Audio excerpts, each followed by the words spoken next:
I screwed up, and it saved me. I used to think failure was the end of the story. Cue the sad music, credits roll, everyone goes home. But here's what no one tells you. Sometimes the plot twist is the best part. Take one of my most humiliating moments. A job interview I'd been dreaming about for months. I had my answers rehearsed, my shirt ironed, my confident but approachable smile on standby. And then, I crashed. Hard. Stumbled over the first question, blanked on the second, and by the third, I was inventing words that don't even exist in English. I walked out knowing I'd blown it. But weeks later, that very screw-up pushed me to take a different path, one I never would have dared to explore otherwise. That failure became my ticket to something bigger, better, and much more me. That's what this book is about. Not perfect lives or flawless wins, but the messy, awkward, beautiful way we trip our way forward.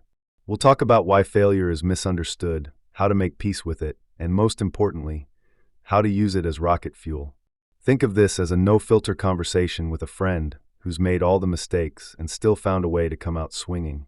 By the time we're done, you won't just tolerate your screw-ups, you'll start hunting them down like buried treasure. Ready to turn the mess into magic? Let's dive in. Introduction. I screwed up, and it saved me. Not long ago, I found myself sitting alone in my apartment, heart pounding, after I had bombed a crucial job interview. I had prepared tirelessly, dreaming of that role for weeks, only to stumble over tough questions and leave feeling like I'd just wasted everyone's time. The feelings of disappointment and embarrassment were overwhelming. I wanted to believe I had failed completely and that I'd never recover. For a few days, I played that moment over and over in my head, questioning everything about my worth and future. But strangely, amid that pain, a small voice inside told me to pause and reflect. Sometimes, what feels like a huge setback is actually the universe nudging us towards something better. Looking back, I realized that this failure pushed me to reassess my priorities and identify what truly mattered. It forced me to get honest about my strengths and weaknesses, opening the door to personal growth I hadn't anticipated. This experience showed me how failure can carry a hidden gift, the chance to reframe your story. Instead of letting the setback define me, I chose to see it as a stepping stone. I reached out to a mentor, took stock of my skills, and set new, more aligned goals. That moment of humiliation became a turning point, leading me onto a different path, one filled with opportunities one might have overlooked otherwise. Sharing this story with others often reminds me how common it is to feel crushed after falling short. But what distinguishes those who succeed despite setbacks is their ability to look beyond the immediate pain and find new purpose. Failure isn't just an ending. It can be a beginning if you're willing to learn and adapt. When I first faced that failure, I was tempted to hide how I felt, to pretend I was okay so I wouldn't seem weak. But in truth, hiding only deepened my sense of shame and isolation. Eventually, I realized that being honest about my feelings could serve as a powerful catalyst for recovery. Sharing my experience with friends and colleagues exposed me to their stories of similar setbacks, which made me realize I wasn't alone. Vulnerability creates connection. It opens the door for genuine support and understanding. The more honest I became about my struggles, the easier it was to accept what had happened and start moving forward. It's in those honest moments that we often find the most valuable lessons, as they allow us to see clearly what needs to change and how to grow from failure. Vulnerability also involves acknowledging pain without letting it define us. By owning my mistakes and admitting I didn't have all the answers, I cultivated humility and resilience. This honesty didn't weaken me, it strengthened my character. It encouraged me to listen more carefully, ask for help when needed, and experiment without fear of failure. When you're open about your shortcomings, others are more likely to offer support or advice, which can be instrumental during tough times. Besides, being transparent about setbacks helps you detach from the shame that often accompanies failure. Instead, you start viewing setbacks as part of the process of growth, moments to learn, adapt, and emerge stronger. In the end, authenticity and vulnerability become your greatest allies in transforming setbacks into opportunities for personal and professional development. Practicing honesty and vulnerability is not always easy, especially in a culture that often values perfection or success. But developing this trait can significantly accelerate your growth. Start by sharing small struggles with trusted friends or mentors, and over time, gradually open up about bigger challenges. This builds resilience and helps you develop a mindset that embraces imperfection. Remember, everyone experiences setbacks. How you respond speaks volumes about your character. The most successful people often attribute their resilience to candidly facing their flaws and learning openness as a strength. By fostering honesty and vulnerability, you create a foundation where setbacks don't have to be final. They become catalysts for genuine growth and new opportunities. For a long time, society has painted a picture of success as something achieved only through perfection. From childhood on, we're often told to aim for flawless results, to avoid mistakes at all costs. We tend to judge ourselves harshly when things don't go perfectly, which can make failure seem like a personal flaw rather than a stepping stone.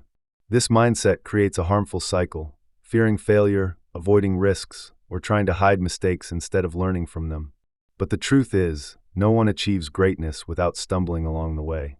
My own experiences have shown me that the road to success is paved with errors, missteps, and setbacks. These mistakes are not signs of weakness. They are essential for transforming raw potential into real competence. When we accept that making mistakes is part of the journey, we open the door to continuous improvement and genuine growth. Think about the most accomplished people in history. Few reach their heights without repeatedly falling and getting back up. Thomas Edison famously failed thousands of times before inventing the light bulb. J.K. Rowling faced rejection after rejection before Harry Potter became a global phenomenon.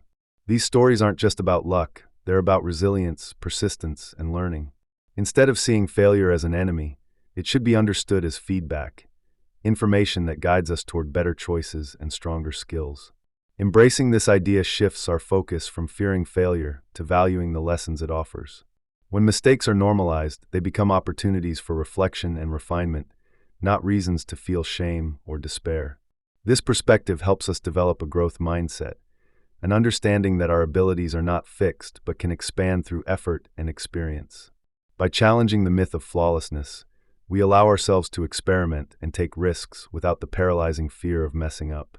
Whether in our careers, relationships, or personal projects, the willingness to accept failure as part of the process encourages innovation. It pushes us to try new approaches, challenge outdated beliefs, and step outside comfort zones. Recognizing that failure is a natural and necessary component of success transforms frustration into fuel for progress. If you start viewing mistakes not as ends but as learning opportunities, you'll notice how quickly your confidence and competence grow. Over time, this shift in mindset becomes second nature, helping you to develop resilience and a deeper appreciation for the learning process itself. When we allow ourselves to fail openly, it creates space for authentic innovation. Many breakthroughs happen precisely because someone dared to try something new and face setbacks. Failing is often perceived as a setback, but in reality, it can be the spark that ignites creative ideas and new solutions.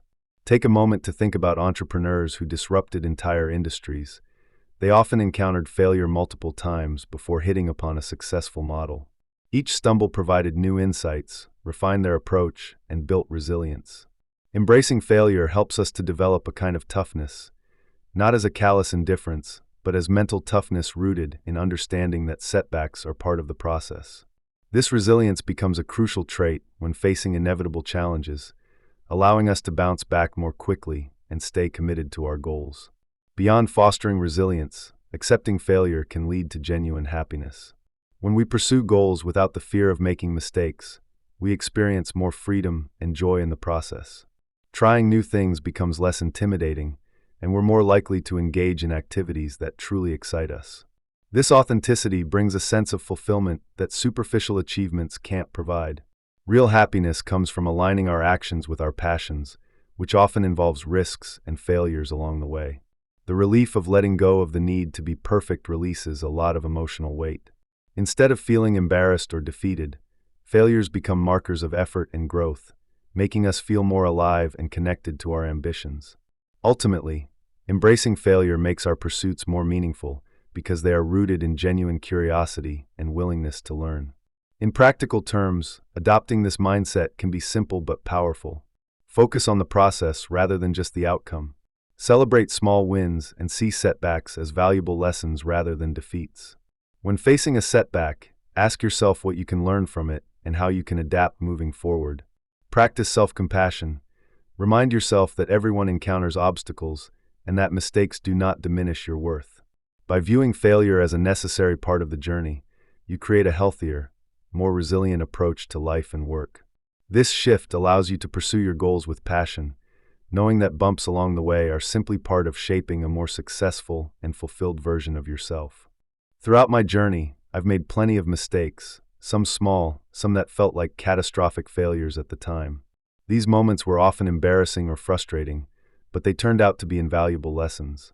I remember one particular project where I pushed forward without enough preparation, only to see it fall apart in a spectacular way. Instead of letting that defeat define me, I learned to view it as a stepping stone instead of a stumbling block. Sharing these stories isn't just about recounting mishaps. It's about showing that failure isn't the end, but a powerful tool for growth. Each setback holds a lesson if you're willing to look for it, and I want to help you see failures as opportunities that carry lessons waiting to be uncovered. One of the most critical lessons I've learned is that the way you interpret failure shapes your entire experience. I used to see mistakes as signs of inadequacy or proof I was not enough. Over time, I shifted my perspective and started viewing failures as feedback, valuable information that guides me toward better decisions. For example, a failed project might appear devastating, but it's also a clear signal about what didn't work. Recognizing this flips the narrative from shame to curiosity, encouraging you to analyze what went wrong without self-criticism. I'll share stories of how changing this mindset turned my setbacks into powerful motivators, showing how you can start to see your own screw-ups as allies, not enemies. Reframing failure in this way opens up space for resilience and continuous learning instead of regret or fear. Within each story I'll share, I'll highlight specific lessons learned, like bravery in admitting mistakes or the importance of persistence after setbacks. These lessons aren't abstract. They are practical insights that you can apply immediately in your life. Whether it's tackling a difficult project at work, overcoming personal doubts, or trying something new and uncertain, these stories illustrate common pitfalls and the mindset shifts needed to bounce back stronger each time. By understanding and normalizing failure through real examples, I want you to see that failure is not a wall but a doorway, one that can lead to growth, resilience, and ultimately a bolder, freer way of living. Transforming failures into opportunities requires more than just a change in mindset. It involves adopting specific tools and habits that make resilience automatic. One of the most effective tools I've found is maintaining a successful failure journal, where you record every mistake along with the lessons it teaches. This habit creates awareness and reminds you that setbacks are part of the learning process, not signs of incompetence. Another key mental shift is viewing failure as a temporary state rather than a permanent label. When a mistake occurs, instead of thinking, "I failed forever," tell yourself, "This is just a moment. I can learn from it and move forward." This simple shift reduces shame and fuels the motivation to try again with new insight. Practicing self-compassion is another crucial tool. It's easy to be harsh on yourself when things go wrong, but speaking kindly to yourself during setbacks builds emotional strength. An effective way to do this is to talk to yourself as you would to a friend, offering understanding instead of criticism. This approach makes it easier to stay motivated and reduces the tendency to dwell on failures. Additionally, developing a habit of asking empowering questions like, "What can I learn from this?" or "How can I turn this around?" shifts your focus from problem to solution. These questions help you find creative ways to respond to setbacks and move forward intentionally. By combining these tools and mental shifts, you turn failure from a stopping point into a stepping stone. Another practical approach involves setting small, manageable goals after experiencing a setback. When you fail at big endeavors, it's tempting to throw everything out the window. Instead, break down your next steps into tiny, achievable actions that rebuild your confidence and momentum. For example, if you mess up a project at work, focus on completing one small task related to it rather than abandoning the effort altogether. Over time, these small wins accumulate, bolstering your resilience. Incorporating reflection practices, like journaling or meditation, also helps you process setbacks in a healthy way. By regularly checking in with yourself and your feelings, you foster awareness and emotional regulation. These tools promote a mindset that sees failures as part of growth rather than dead ends, making each screw-up an opportunity for a stronger comeback. Let's get real for a moment. Everyone messes up. It's part of being human. Maybe you said something awkward in front of a bunch of people, or you accidentally hit reply all and revealed your secrets. Or perhaps you missed an important deadline because you just weren't feeling it that day. Whatever it is, take a breath and know this. You're definitely not the only one. Honestly, trying to pretend everything's perfect all the time just adds unnecessary pressure. Instead, what if we just cut ourselves some slack and acknowledge that slip-ups happen?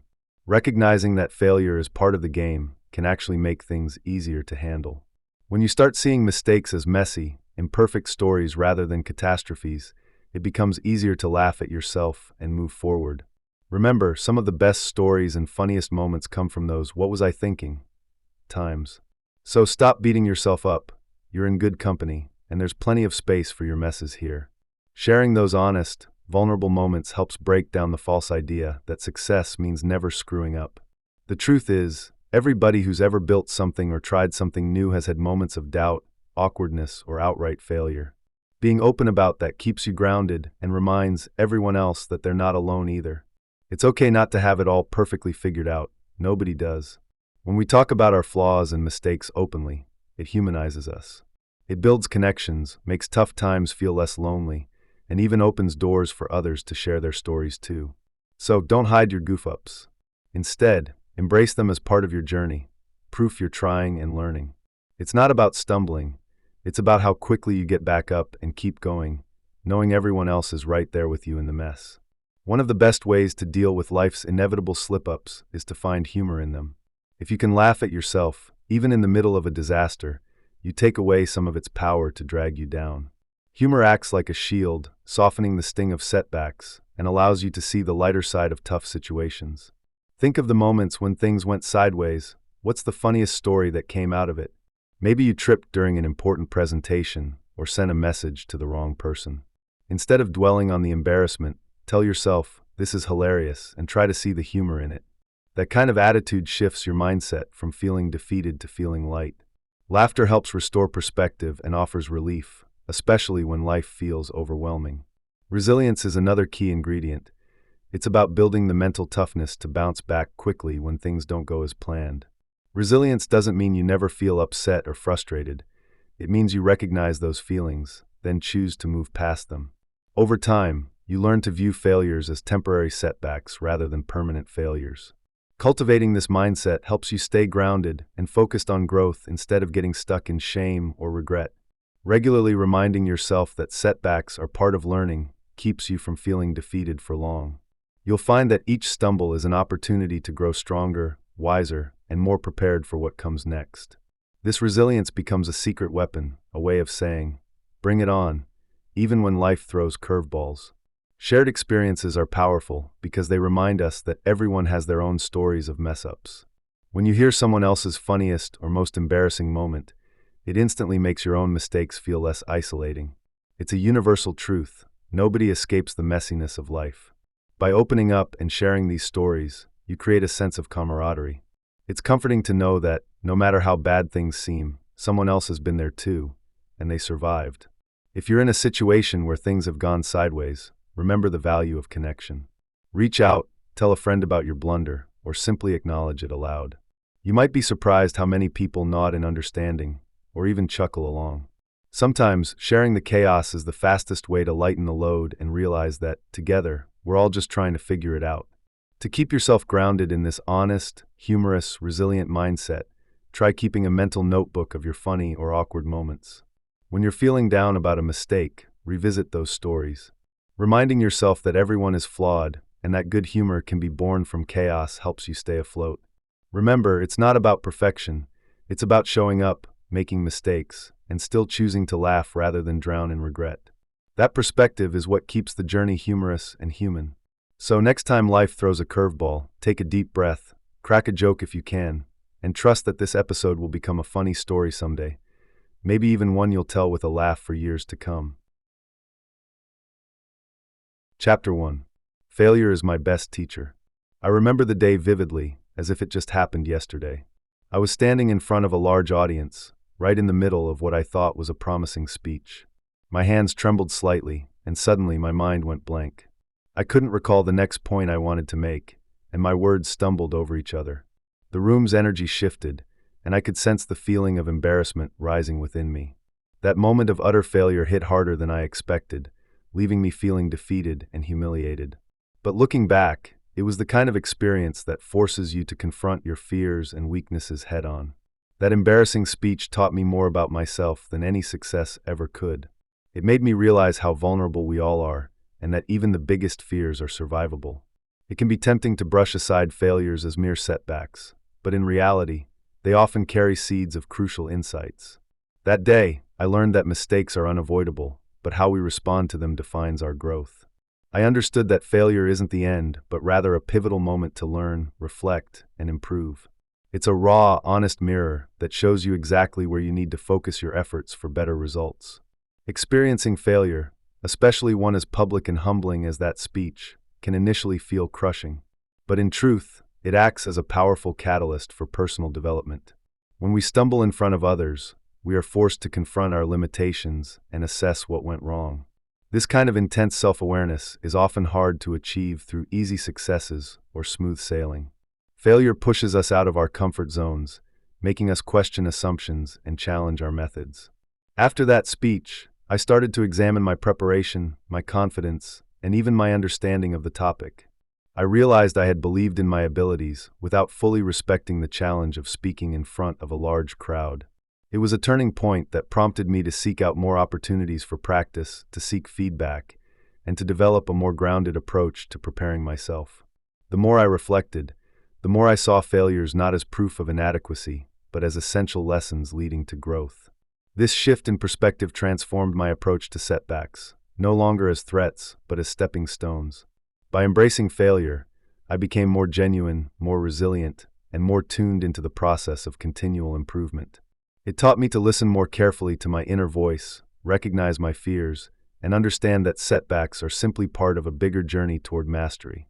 Fear of failure runs deep in our minds, and it's often rooted in ancient responses that helped our ancestors survive. When we face a situation where we might mess up, our brain triggers a response designed to protect us from harm. The amygdala, a small almond-shaped part located deep inside our brain, is central to this process. It acts much like a fire alarm, instantly reacting to perceived threats or mistakes. When triggered, it floods our system with stress hormones like adrenaline and cortisol, preparing us either to fight, flee, or freeze in place. This biological reaction is not something we've consciously chosen. It's hardwired through evolution. Back when humans were confronting dangerous animals or hostile tribes, reacting quickly was a matter of life or death. Today, although the threats are less immediate, our brains still interpret failure, especially in social or performance contexts, as a threat. That's why even small setbacks can cause an outsized emotional response, like feelings of shame, anxiety, or dread. These responses often make us want to avoid risk altogether, creating a cycle where fear of failure can become a barrier to growth and learning. Understanding this biological underpinning helps us see failure not as a sign of weakness, but as a natural, automatic reaction our brains generate to protect us. The key is to recognize that these feelings are transient. Once the initial alarm from the amygdala subsides, our prefrontal cortex, the part responsible for reasoning and decision-making, can step in. This is where the shift happens. Instead of panicking, we can choose to see mistakes as opportunities to learn rather than threats to our worth. It's also helpful to be aware of the physical sensations that come with fear of failure: quickened heartbeat, sweaty palms, a knot in the stomach. These are normal responses, but they don't have to control us. With practice, we can learn to observe these sensations without judgment and calm ourselves down through deep breathing or mindfulness. Doing so can strengthen our ability to manage fear, making us less reactive and more willing to take the risks necessary for growth. Research in psychology confirms that our fears of failure are often exaggerated and that failure actually plays a crucial role in the learning process. Carol Dweck's groundbreaking work on the growth mindset has shown that how we interpret failure impacts our motivation and resilience. When people see mistakes as opportunities to improve rather than signs of personal inadequacy, they tend to try harder and bounce back more quickly from setbacks. This mindset shift transforms failure from something to fear into a stepping stone for success. Studies have demonstrated that students and professionals who embrace failure as part of their development tend to perform better in the long run. They are more willing to experiment, take on challenging tasks, and persist despite setbacks. This perspective creates a positive feedback loop. Making mistakes leads to learning, which builds confidence, encouraging even more experimentation.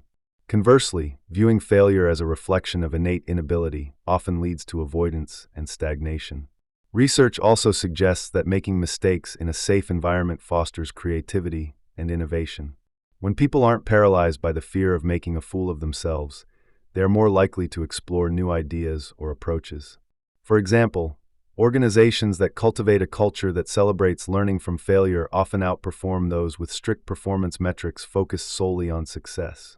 This shift in attitude encourages experimentation and resilience, turning failure into a vital part of growth rather than a barrier.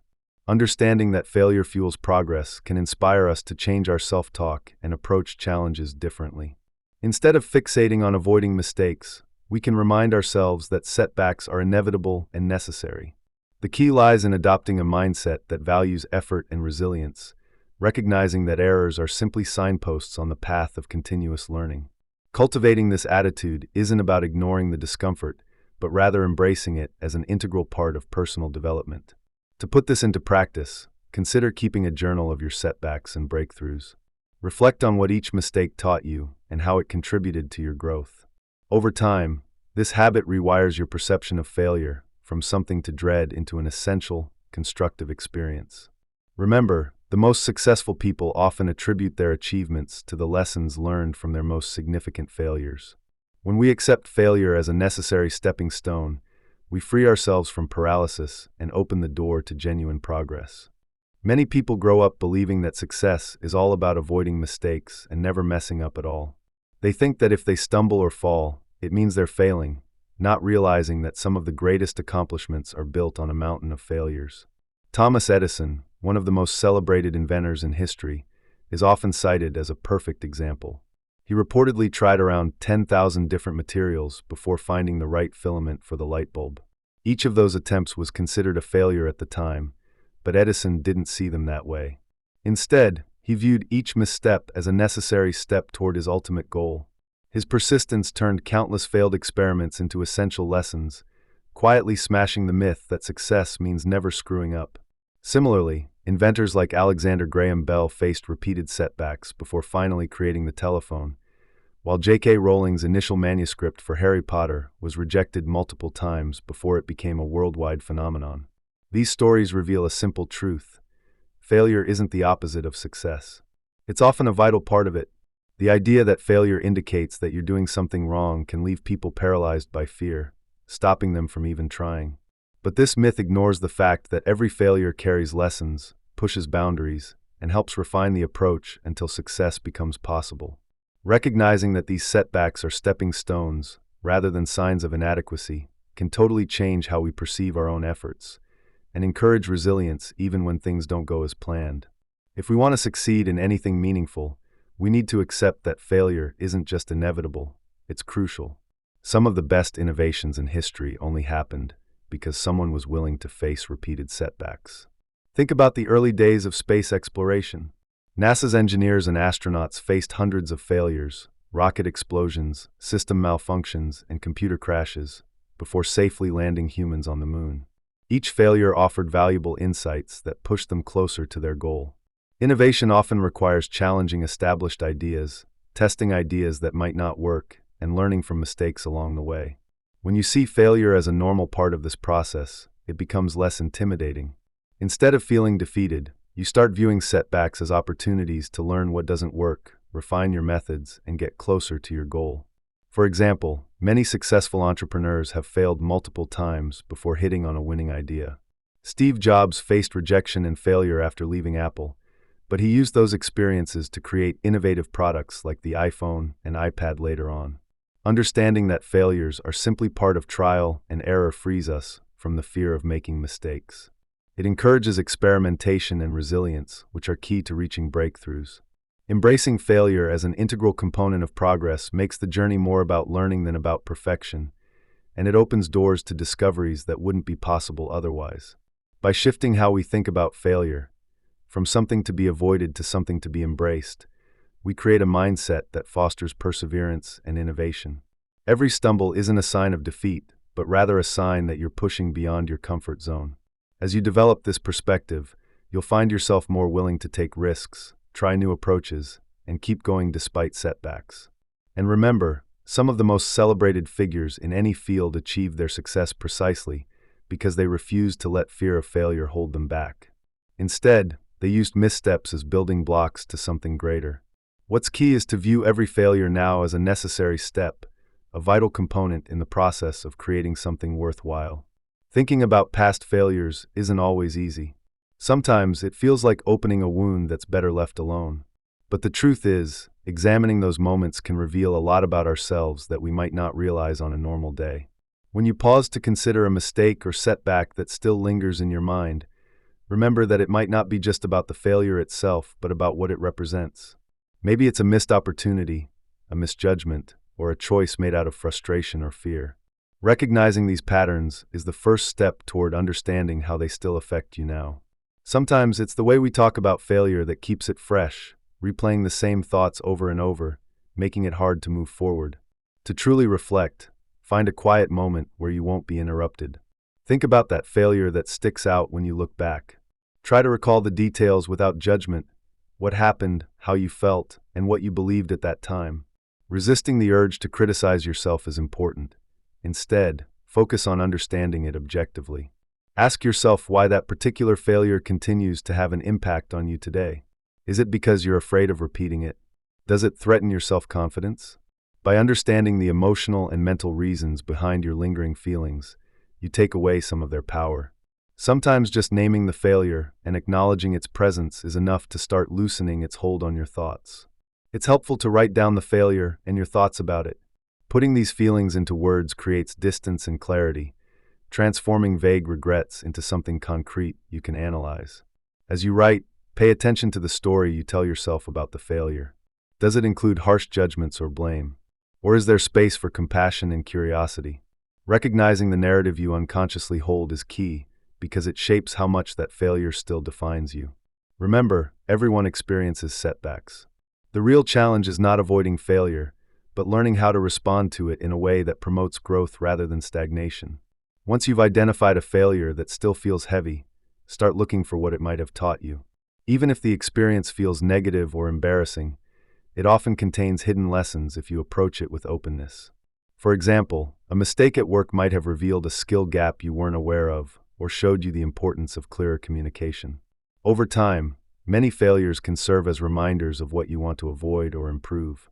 The key is to reframe the experience, not as evidence of failure, but as a valuable step in your growth journey. Instead of ruminating on what went wrong, focus on what you could learn from it, whether it's patience, resilience, or a new approach to problem solving. Reflect on what actions you could take differently if faced with a similar situation in the future.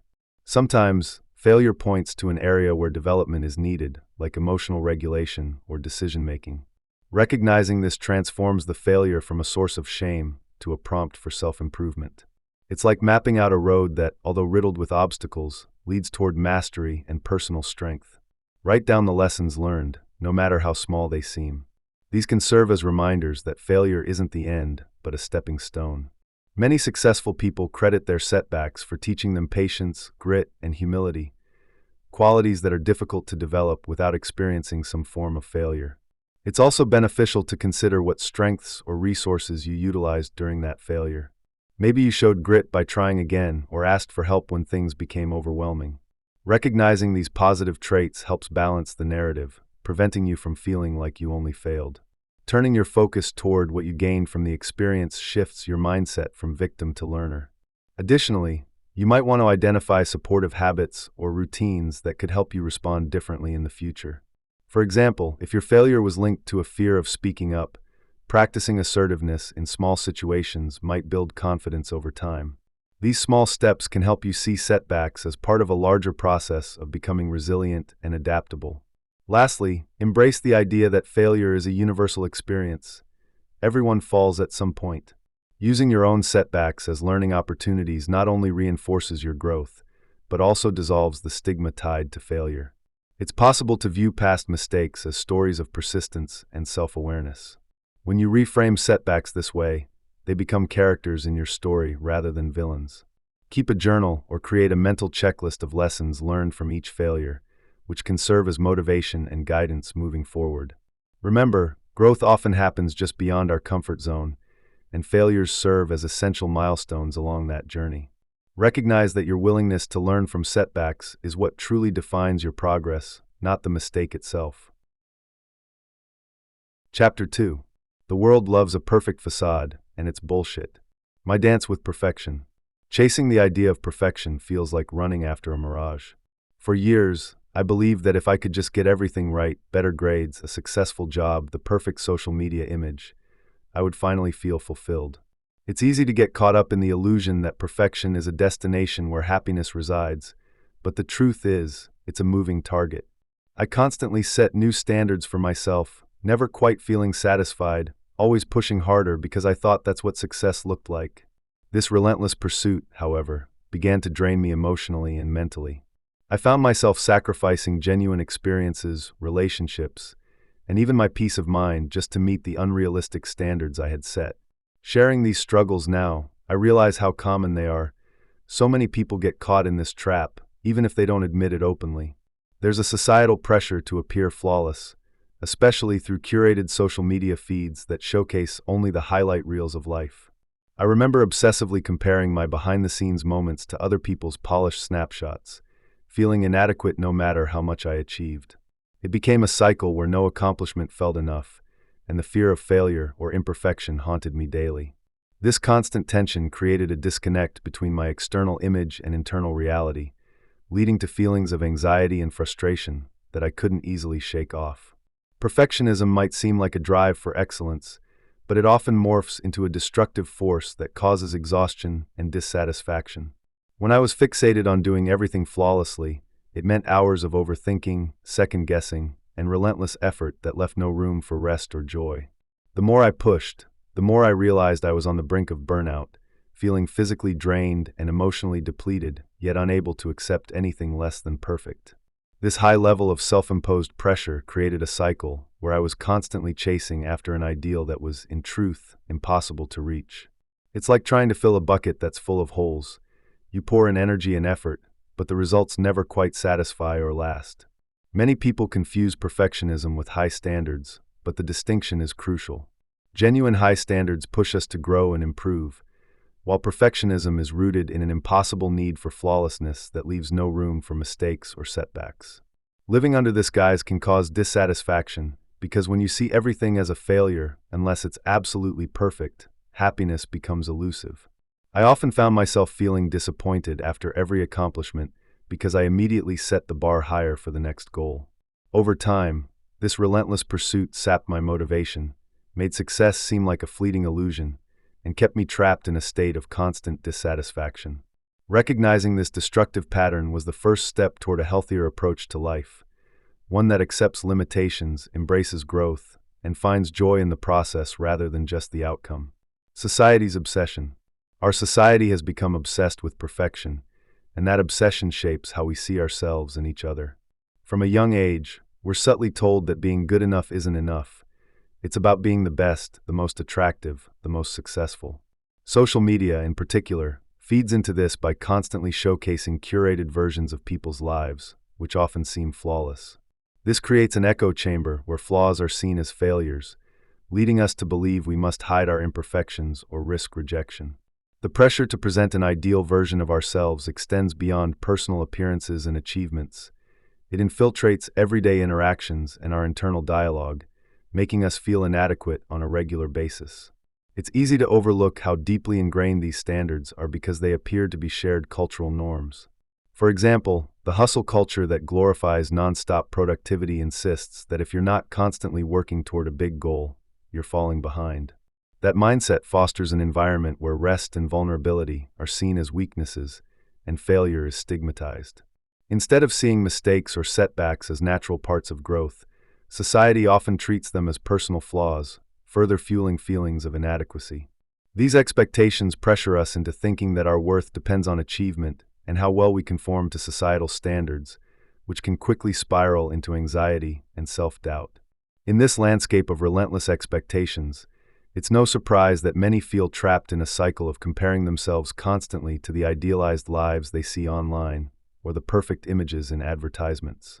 We internalize these standards and use them as yardsticks for our own self-worth, often overlooking the fact that these images are heavily curated and edited. The more we strive for an impossible standard, the more we reinforce feelings of failure when reality doesn't match the glossy surface. Recognizing how societal pressures shape our perceptions is an important step toward questioning the validity of these standards and understanding that human imperfection isn't a fault, but an inherent part of life. What's truly striking is how research supports what many of us have felt on personal levels, that societal pressures correlate with a rise in mental health issues, especially anxiety and depression.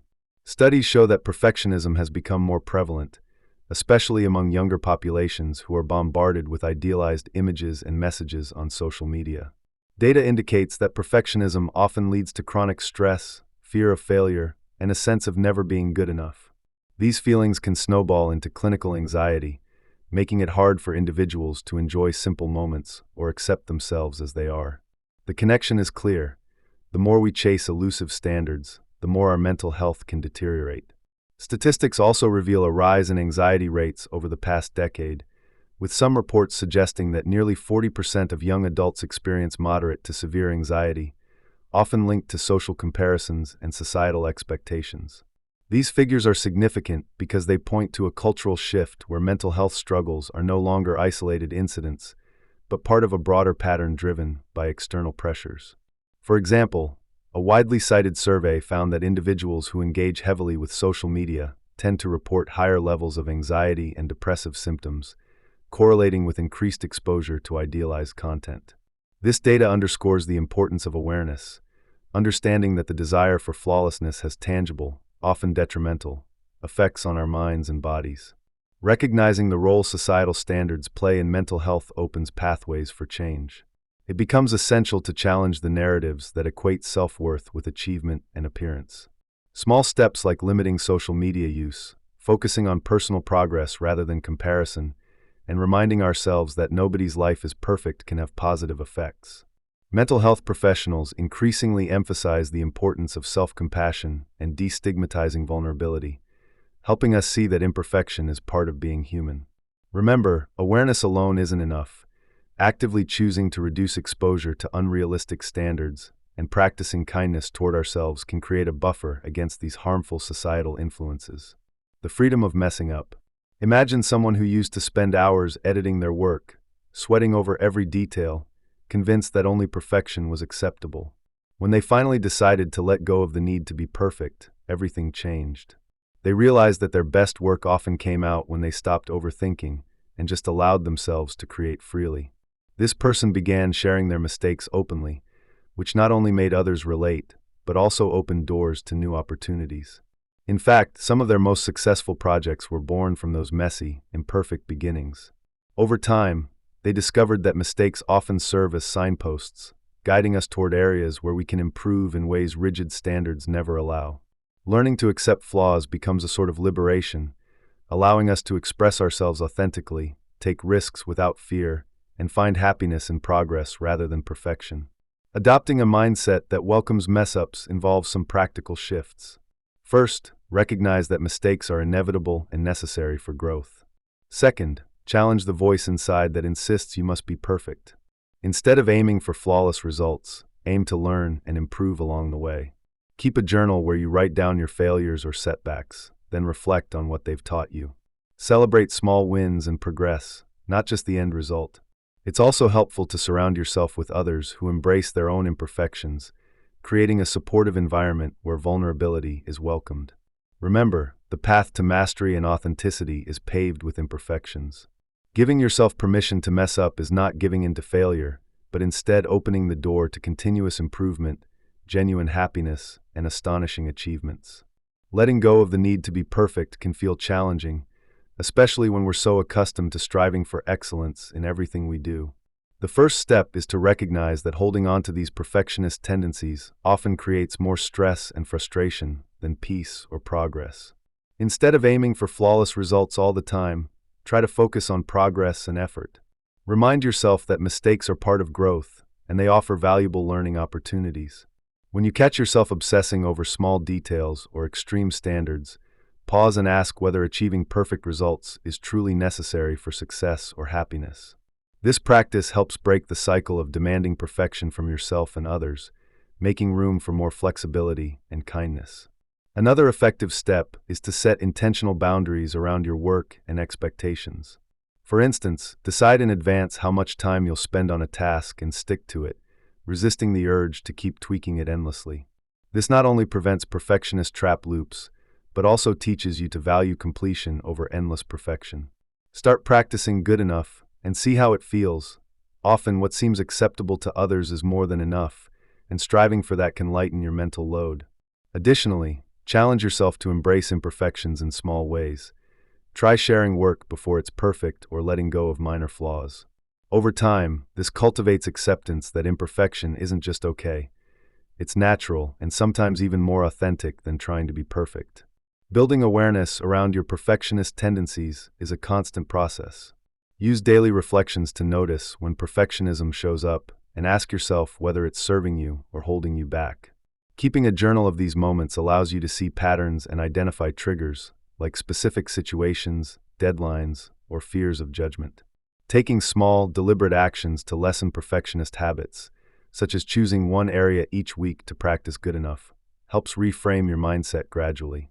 Remember, releasing these tendencies isn't about becoming reckless or careless.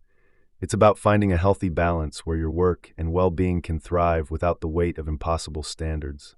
Creating goals that genuinely free you from perfectionism involves shifting your focus from unattainable ideals to achievable and meaningful milestones. Instead of making goals that are rigid or overly ambitious, aim for clarity and practicality. Ask yourself what truly matters in each goal and whether perfection has a place there. Setting smaller, manageable steps fosters confidence and keeps you motivated, as achieving these feels more immediate and less overwhelming. Also, ensure your goals are aligned with your values and priorities, which helps keep you motivated and grounded. When goals are realistic and tailored to your current capacity, they serve as stepping stones rather than sources of stress or disappointment. To do this effectively, start by breaking larger ambitions into smaller, actionable tasks. For example, rather than saying, "I want to finish this project perfectly," reframe it as, "I will complete the first draft today, then review and refine later." This approach encourages a focus on progress rather than perfection. Incorporating flexibility in your goals is equally important. Allow room for adjustments along the way. Celebrate small wins often and recognize that setbacks are a natural part of growth. This shift in mindset transforms goal setting into a liberating process where you're driven by purpose rather than fear of failure or the need for flawlessness. Remember, setting realistic goals is also about being kind to yourself. If you find yourself slipping into perfectionist tendencies, pause and reassess whether your goals still serve your well-being. Sometimes, simply adjusting deadlines or expectations can make the difference between feeling overwhelmed and feeling accomplished. Practice making goals that challenge you, but also respect your limits and current circumstances. Over time, this habit rewires your brain to value effort and progress more than perfection, allowing you to enjoy the journey rather than fixate on the inevitable imperfections along the way. Incorporating mindfulness and self-compassion into your goal-setting process greatly enhances your ability to stay motivated without the burden of excessive self-criticism. One practical tip is to regularly review your goals and adjust them as needed.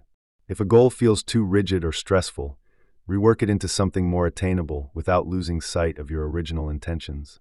This practice fosters a mindset that views goals as flexible tools for growth rather than fixed checklists for perfection. Remember, every step forward counts, and sometimes releasing the need to control every detail opens space for genuine creativity and satisfaction. It's often in these moments of acceptance that we find unexpected accomplishments, as we stop chasing an ideal and start embracing our real, imperfect selves. Chapter 3. How I Mastered the Epic Faceplant. My glorious wipeout. Everyone makes mistakes, but sometimes those slip-ups turn into stories that make others feel better about their own blunders. When I first tried pitching a startup idea, I was so nervous that I stumbled over my words, forgot key details, and accidentally referenced a competitor's product by the wrong name. Instead of retreating into embarrassment, I chose to laugh at myself. I said, "Well, that was a train wreck," and made a joke about my brain taking a coffee break. Sharing that moment made it clear that even seasoned entrepreneurs have their moments of failure, and it's okay to mess up in front of others. When you approach mistakes with honesty and humor, it not only lightens the mood, but also encourages others to share their own funny failures. The reality is, nobody is perfect, and most people have experienced their own version of a total flop. Owning your mistakes without shame helps create a safe space for others to do the same. This openness fosters authenticity, making setbacks look less intimidating and more like part of the learning process. Plus, it reminds us all that sometimes a good laugh at ourselves is the easiest way to move forward from a blunder. Building resilience isn't about avoiding failure altogether, but about accepting that messing up is part of growth. When I first bombed a crucial pitch meeting, I felt a wave of humiliation that made me want to crawl under a rock. But instead of dwelling on what went wrong, I decided to tell friends and colleagues about the mishap. Sharing my story turned a painful experience into a humorous anecdote that others could relate to. That act of lightening the mood helped me regain perspective and realize that setbacks are temporary. Over time, I learned to see failures as opportunities to improve, not as personal flaws. Accepting failure openly, especially when you can laugh at yourself, makes it easier to bounce back. It also helps you develop a thicker skin, the kind you need to keep trying, even when things don't go as planned. A good sense of humor allows you to distance yourself from setbacks and see them as normal chapters in your journey, not defining moments. Whether it's missing a deadline or misjudging a situation, embracing those failures with humility cultivates resilience, so they become stepping stones rather than stumbling blocks. Humor acts as a powerful tool to keep things in perspective. When I bombed a key presentation, I could have dwelled on how badly I performed and let it ruin my confidence. Instead, I chose to laugh it off, joke about my awkward slides, and even share the mishap with my team afterward. This not only diffused tension, but also demonstrated that I wasn't afraid to be vulnerable. Laughter is a natural stress reliever. It can help you see failures as temporary hiccups rather than disasters. By normalizing mistakes through humor, you create an environment where everyone feels comfortable taking risks without fear of harsh judgment. This approach encourages growth, innovation, and learning from errors instead of being paralyzed by fear. Remember, when a situation seems dire, sometimes all it takes is a good laugh and a humble smile to turn things around. The next time things go wrong, try to find the humor. You'll be surprised at how quickly it can change your outlook and resilience. Some practical ways to normalize messing up include sharing your failures openly and making light of your errors. For example, in team meetings, you might say, "Well, that was a classic me move," or "Guess I need to add expert mistake maker to my CV." These small acts can shift the culture toward acceptance and humor. Additionally, journaling about your mistakes and how you reacted to them can help you process setbacks more effectively, making it easier to laugh later. Remember to celebrate your humorous mishaps as part of your growth story rather than hide them away. The more you embrace your imperfections, the less power they hold over you, which in turn builds confidence and resilience. Humor, humility, and openness are simple, yet powerful ways to change how you view and handle failures. Sometimes, laughing at yourself is the best way to turn a mistake into a motivating experience for both yourself and those around you. The psychology of resilience. Resilience isn't something you're either born with or without. Instead, it's a skill that can be developed and refined throughout life. Think of it as a muscle. The more you exercise it, the stronger it becomes. Each time you encounter a setback and choose to respond constructively rather than reactively, you're building resilience. It isn't about avoiding failure or disappointment, but learning how to withstand them and bounce back more effectively. This perspective shifts resilience from being a static trait into a dynamic process that you can actively work on. The good news is that resilience can be cultivated through small, consistent actions, making it accessible to everyone regardless of age or background. Building resilience involves a series of habits and mental shifts. For instance, recognizing that setbacks are not the end of the world, but opportunities to learn transforms how you view challenges. Each hurdle can become a stepping stone if approached with curiosity rather than fear. Developing this mindset requires deliberate practice, such as reflecting on past struggles and actively questioning how you interpreted those experiences. Over time, this approach rewires your brain, making it easier to stay calm under pressure and see failures as part of growth rather than personal flaws. It's a gradual process, but by consistently engaging in these habits, resilience becomes an ingrained part of your mental toolkit. Resilience also involves managing your emotional responses effectively.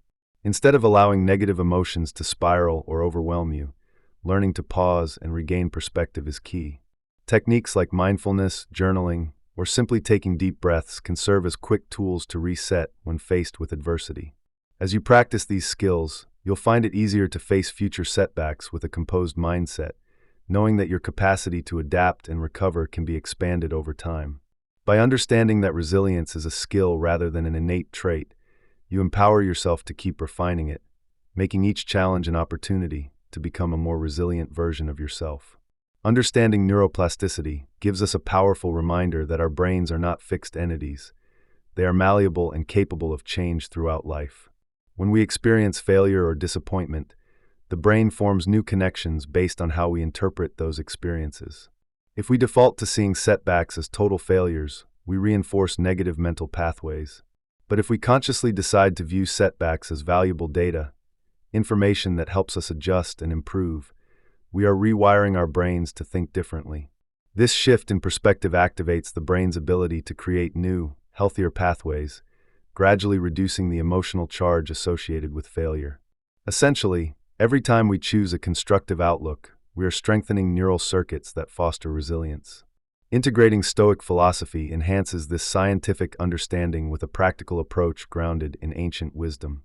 The Stoics emphasize controlling what we can control, our thoughts, reactions, and attitudes, while accepting what we cannot.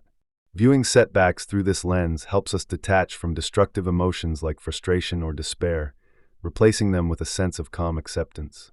For example, the Stoic practice of examining what is within our power, our responses, versus what is outside our control, the events themselves, encourages us to focus on actionable steps rather than obsessing over outcomes. This mindset reframes adversity as an inevitable part of life that offers opportunities for moral and mental growth, rather than as a source of personal failure. When we combine insights from neuroplasticity with Stoic principles, we create a powerful approach to resilience. This involves intentionally rewiring our brains to see failures not as the end, but as essential data points in our journey. We develop mental habits that emphasize acceptance, reflection, and constructive action. For instance, when faced with a setback, instead of ruminating on what went wrong, we ask ourselves what lessons we can extract and how to adapt moving forward. Over time, this blend of science and philosophy trains our minds to maintain equanimity, view challenges objectively, and grow stronger with each experience.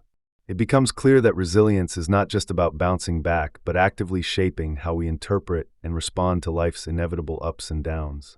Practically speaking, a useful tip is to regularly practice a form of cognitive reframing. When confronted with difficulty, pause to identify the story you're telling yourself. Then, consciously shift that story to one where failure provides valuable insight rather than defining your worth. Reinforcing this habit through daily reflection or journaling can help make this mental shift automatic. By doing so, you are rewiring your brain to naturally seek growth opportunities in adversity and to see setbacks as integral parts of your development rather than as final judgments on your character or abilities. Over time, this approach nurtures resilience that is both flexible and enduring, empowering you to face whatever challenges come your way with a more composed, constructive outlook. Practical tool.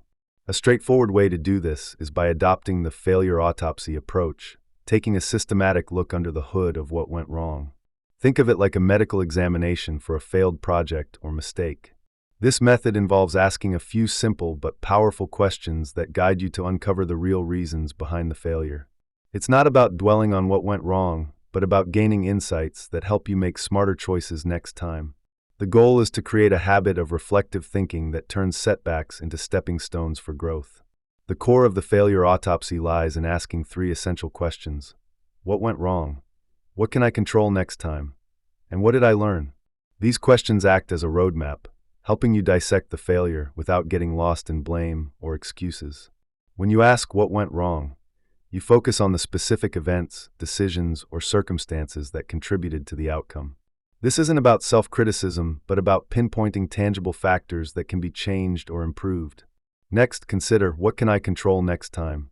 A vital step because it shifts your perspective from what's outside your influence to what you can change. This might involve refining your planning, improving communication, or developing new skills. By identifying concrete actions you can take, you transform passive regret into active problem solving. Finally, asking what did I learn? consolidates your understanding, and makes it easier to retain the lessons.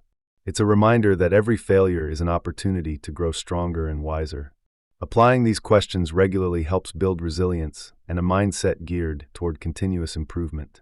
For example, imagine you missed a project deadline because of poor time management. Instead of dwelling on the rush or blaming external chaos, ask yourself what caused the delay. Maybe you underestimated the work involved or didn't allocate enough time for review. Then, assess what control you have, perhaps creating a detailed schedule or setting earlier internal deadlines. Finally, reflect on the lesson. By managing your time better, you can meet future deadlines more reliably. Over time, using this process makes it easier to handle setbacks constructively, turning each one into a chance to refine your approach. One practical tip is to document your failure analysis. Keep a journal where you write down these 3 questions after each significant mistake. Over time, patterns will emerge, revealing habits or blind spots you might not notice otherwise. This ongoing practice transforms an emotional reaction into a structured learning process, ultimately making you more effective at navigating challenges and reducing the chances of repeating the same errors. Failing isn't the end of the story. It's often just the rough draft of success. When we look at failure this way, it becomes easier to see setbacks as an essential part of growth rather than something to fear or avoid. Think of creativity and learning as continuous cycles. Each misstep adds texture and depth, guiding us towards a more refined version of our ideas. For instance, many successful entrepreneurs and artists point to failures along the way that shaped their greatest achievements.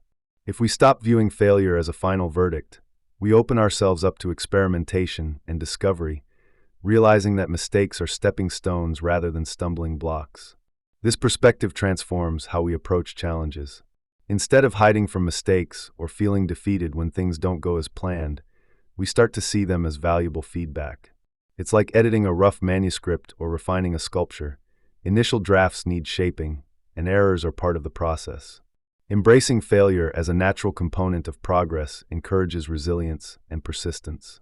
When you see setbacks as mere drafts rather than final versions, you free yourself to learn quickly and adapt without fear of permanent failure. Over time, this mindset fosters a habit of embracing risk, which is often necessary to make breakthroughs in any creative journey. Understanding failure as a necessary draft also helps reduce the emotional charge that often accompanies setbacks. It isn't about being indifferent towards mistakes, but recognizing their role in shaping a better version of your work or self. For example, many innovators say their most significant ideas emerged after multiple failed attempts. Each failure clears the path for new insights, much like cleaning an old canvas to prepare it for the next masterpiece. Maintaining a mindset that values tries and errors keeps you moving forward, knowing that each rough draft will improve through iteration.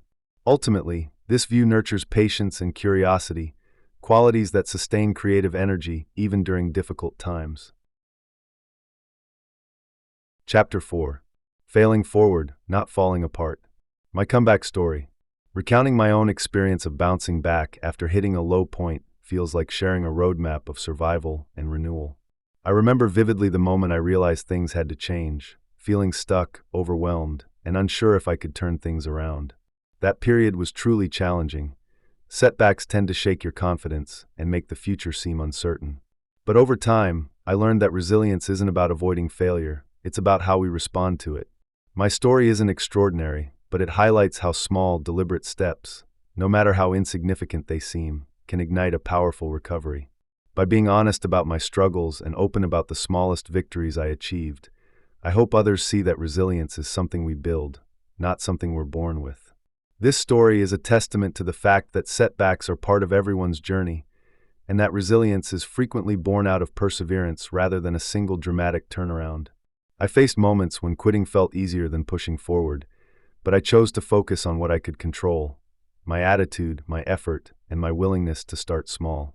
Over time, those small changes snowballed into meaningful progress. Sharing this personal narrative encourages others to see that their own setbacks are temporary hurdles, not permanent failures. When you approach your struggles honestly and accept that progress may be slow, your mindset shifts from despair to possibility. Every step forward, no matter how small, adds up to a larger story of strength and renewal. There's a deep value in showing that resilience isn't a one-time event, but a continuous process. My story is filled with moments where I chose persistence over despair, like setting tiny daily goals, celebrating small wins, and refusing to let setbacks define me. These moments created momentum and reminded me that resilience is built through repeated acts of faith in oneself. Sharing stories like mine helps normalize the idea that failing or stumbling is part of growth. It's vital to understand that you don't need to conquer everything all at once. Instead, focusing on small victories can foster confidence, clear the path forward, and turn overwhelming challenges into manageable tasks.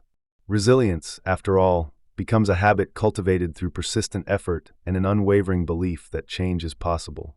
Focusing on small wins can seem trivial when compared to larger goals, but they are the building blocks of long-term recovery. When facing a setback, especially one that feels overwhelming, breaking down your challenges into tiny, achievable steps makes the journey manageable. Each small victory, like completing a task you'd previously avoided, learning a new skill, or simply waking up with a positive mindset, serves as a reminder that progress is happening. These victories reinforce your belief in your ability to heal and move forward, planting seeds of confidence that grow stronger over time. It's crucial to recognize that success doesn't always look like a big leap. Often, it manifests in the consistent effort to improve, no matter how minor it might seem. The real power of small wins lies in their cumulative effect. For instance, setting a goal to exercise for just 5 minutes each day might seem insignificant at first, but over weeks it can lead to improved health, better mood, and a sense of accomplishment. This approach encourages a mindset of growth, where every small achievement fuels motivation to keep going. Moreover, celebrating these victories prevents feelings of stagnation or failure, which can often discourage us from continuing. Instead, we develop a habit of acknowledging progress, which makes the healing process more sustainable. This strategy turns what might be viewed as mundane routines into powerful steps toward rebuilding confidence and stability. To make the most of this approach, start by identifying tiny actions that are within your control. Keep a journal to track your daily wins, no matter how small. They could be as simple as drinking enough water, making an appointment, or taking a walk outside. Over time, these small behaviors reinforce a sense of normalcy and control during turbulent periods. Remember, resilience isn't built overnight, but through consistent effort and recognition of every success. When setbacks occur, which they often do, it's vital to view them as part of the process, not failures. Every small step forward adds up, creating a foundation of strength that sustains us through life's inevitable ups and downs. Grit is essentially a combination of passion and perseverance, an unwavering commitment to long-term goals despite setbacks or difficulties. It's what keeps you moving forward when obstacles seem insurmountable or when progress feels slow. Unlike raw talent, which often gets the spotlight in traditional thinking, grit emphasizes resilience and sustained effort over time. When facing failure, gritty individuals don't give up. Instead, they view setbacks as opportunities to learn and grow. They understand that failure isn't an end, but part of the process toward mastery, and they remain committed to their objectives even when things get tough. This quality plays a crucial role in overcoming failure because it shapes our mindset around persistence. Instead of abandoning our goals at the first sign of difficulty, grit helps us develop a mental toughness that compels us to keep trying. It's about actively cultivating patience and resilience, recognizing that progress often comes in small, incremental steps rather than big leaps. For example, someone training for a marathon might face injuries, fatigue, or discouragement along the way, but their grit pushes them to stick to their training plan and keep going. In this way, grit transforms how we respond to setbacks, turning failures into stepping stones rather than roadblocks. Research shows that grit predicts success better than talent in many areas, from academics to sports and even business. Gritty people tend to view persistent effort as the key to mastery and achievement. They understand that skills are built over time through consistent effort, not just innate ability. When considering failure, they see it as a natural part of growth, not a reflection of their worth or potential. Embracing failure with resilience allows individuals to develop a growth mindset, seeing challenges as opportunities to improve, rather than as definitive judgments of their ability.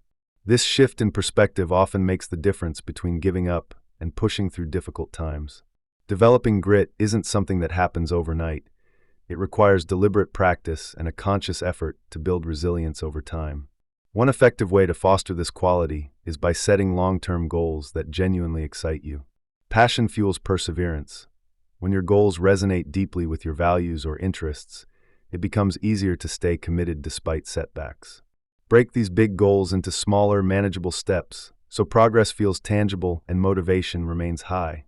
Celebrate small wins along the way, as these reinforcement points help maintain your momentum over the long haul.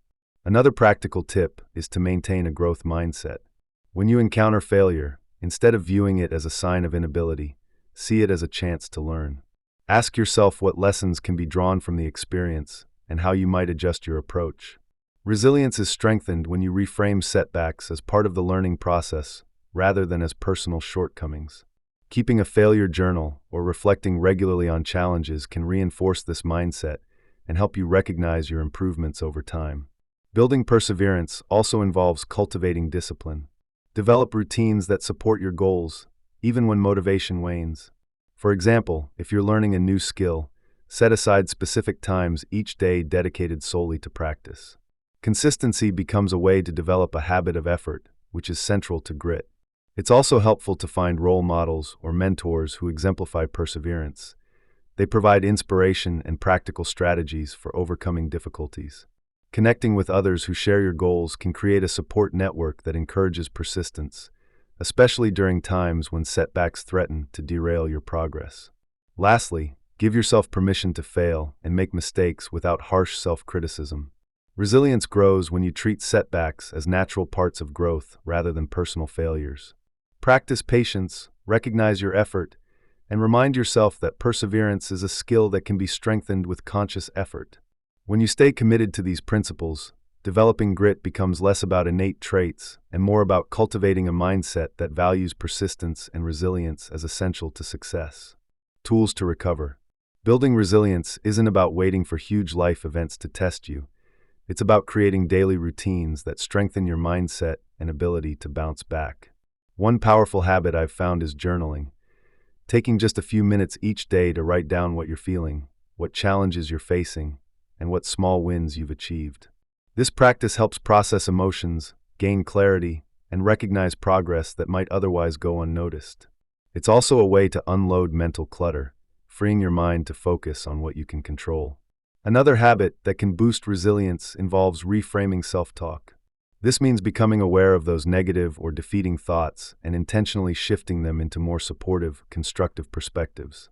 For example, replacing "I can't do this" with "this is difficult, but I can try a different approach" encourages a growth mindset.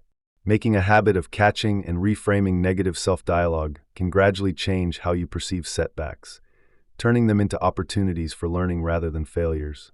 Celebrating tiny victories forms another backbone of resilient thinking. Often we only notice major successes, but these are rarely the daily wins that keep us moving forward.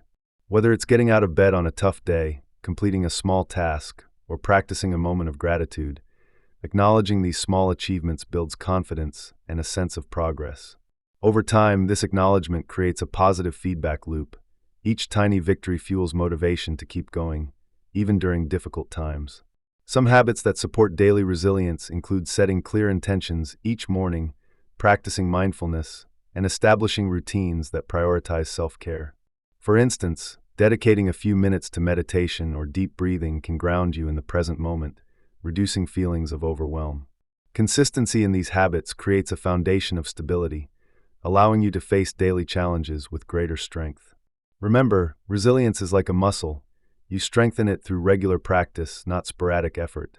Taking control of your mindset starts with understanding that your thoughts are within your power to change. Once you recognize patterns of doubt or negativity, you can actively choose to shift your mental focus. Creating a routine of reminding yourself of your strengths and past successes can reinforce a positive outlook.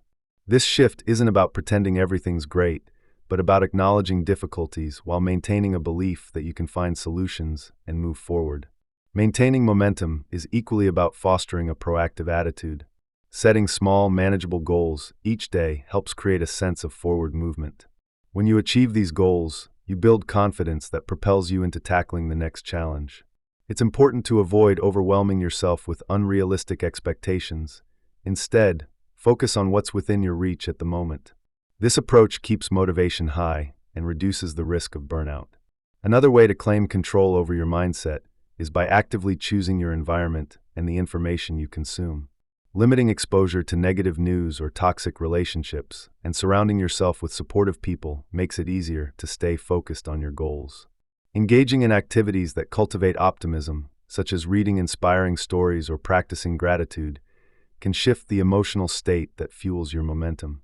Remember, the way you talk to yourself, the goals you set, and the environment you create all play a role in shaping your ability to keep moving forward.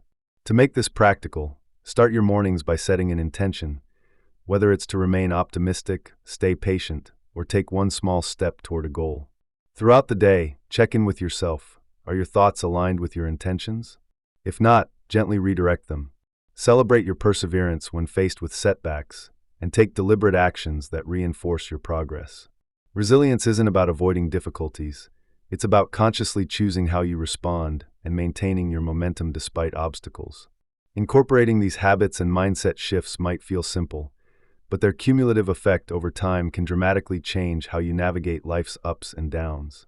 Remember, controlling your mindset is an ongoing process, sometimes requiring patience and persistence, but each small effort compounds into a stronger, more resilient version of yourself.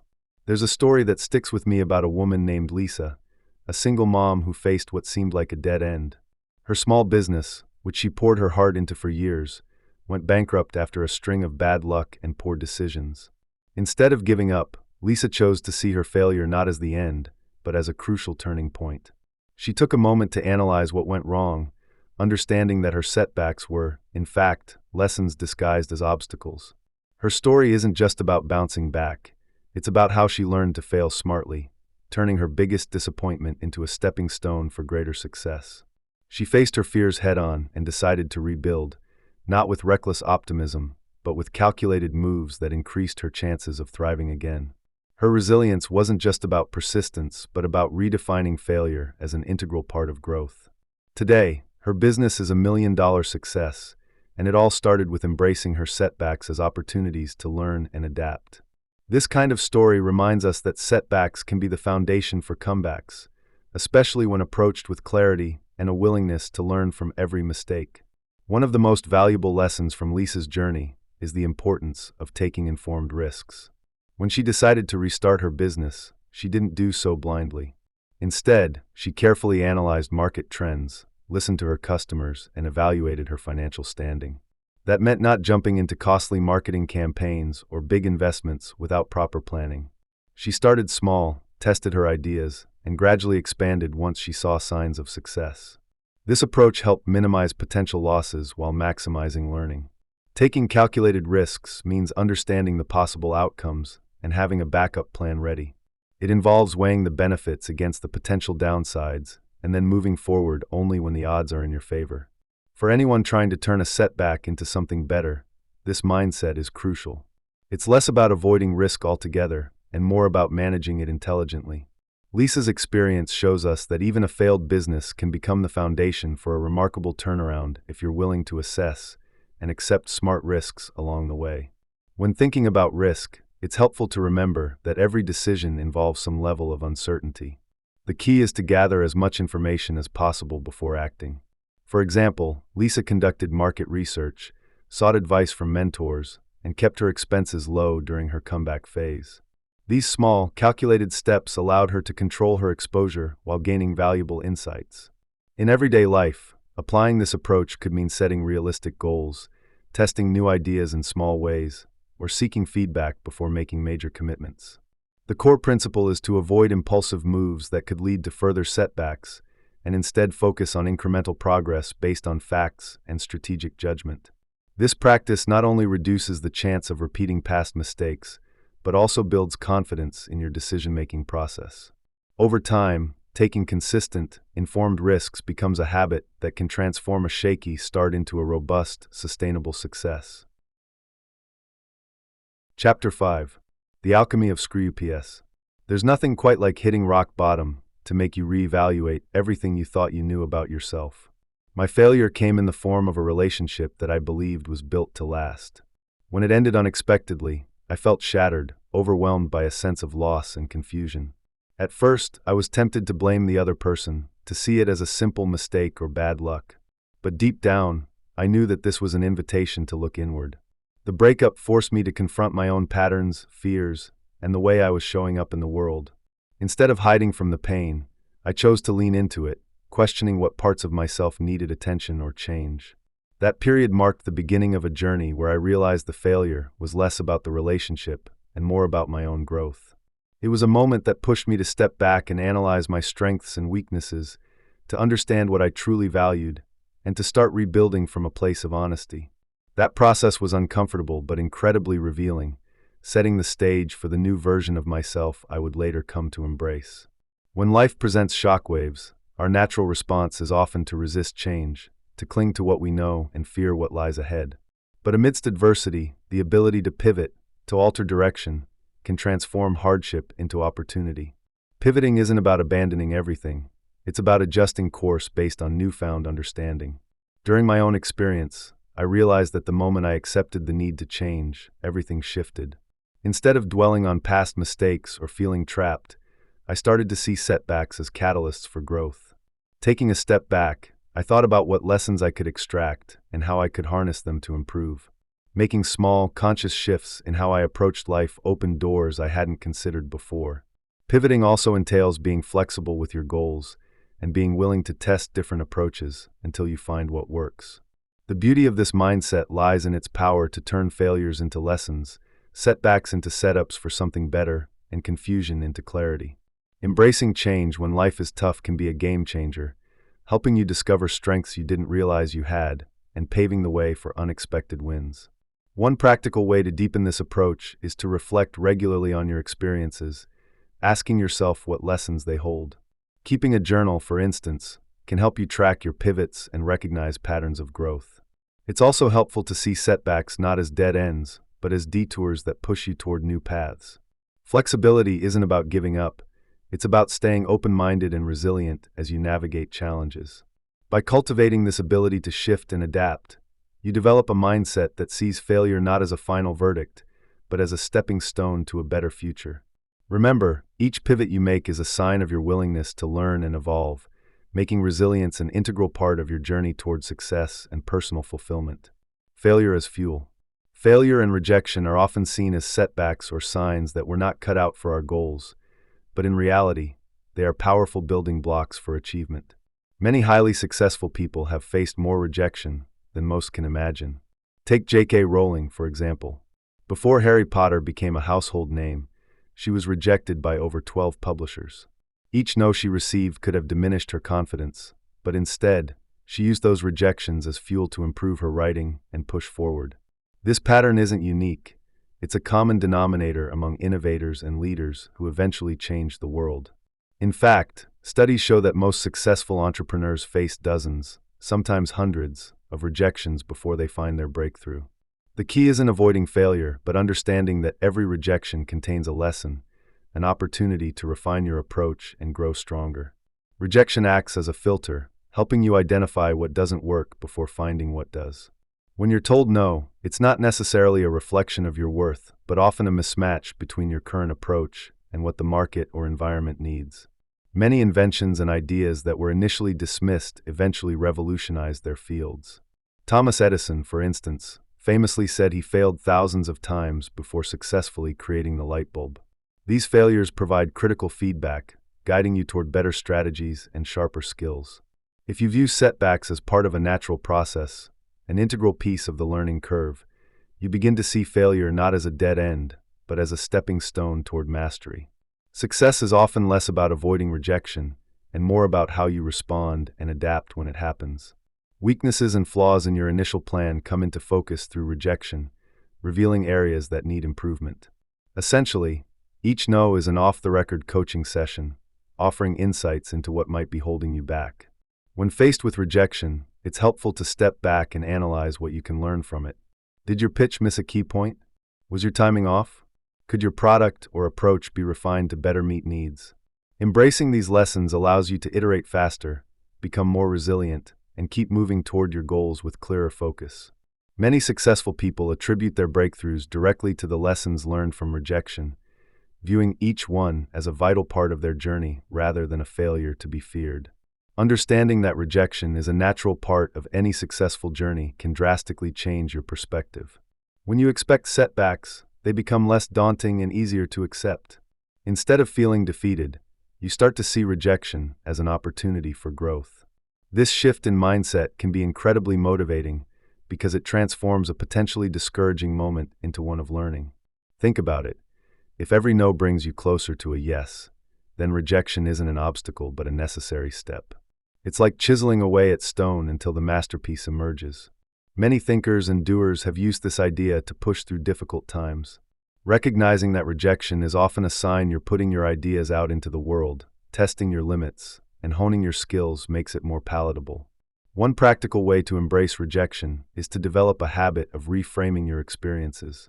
Instead of seeing rejection as a personal failure, view it as confirmation that you are challenging yourself and attempting something meaningful. For example, keep a rejection journal where you record every no you encounter, along with the lessons you glean from each experience.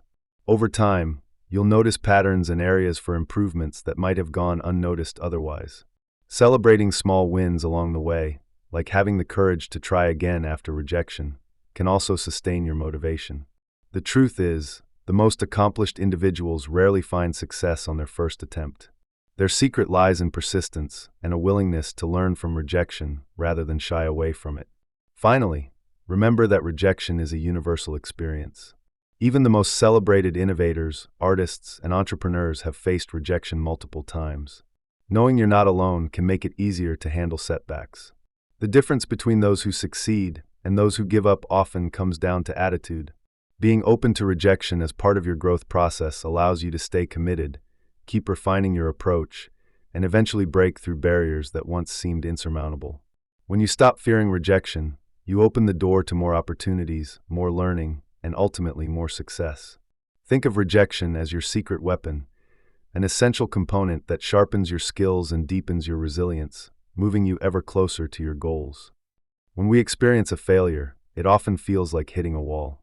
But instead of seeing it as the end of the road, I encourage myself and others to view failure as a starting point for new ideas. The key lies in actively brainstorming around what went wrong and asking questions like, what can I learn from this?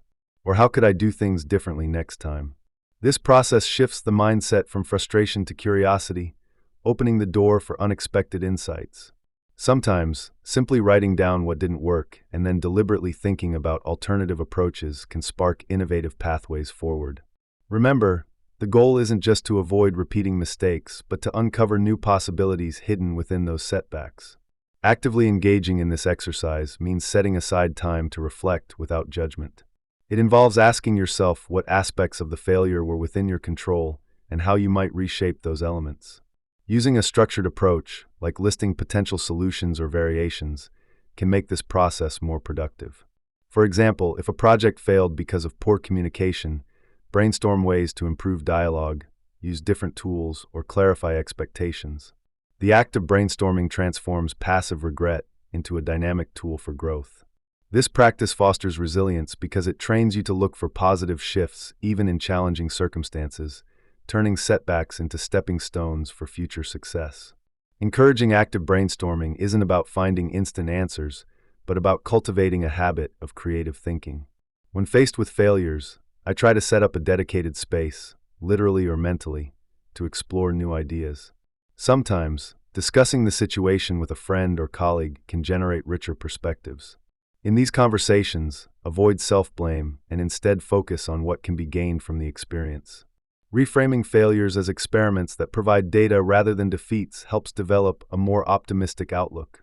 Over time, this mindset makes it easier to approach challenges proactively, understanding that each setback brings valuable lessons and avenues for innovation.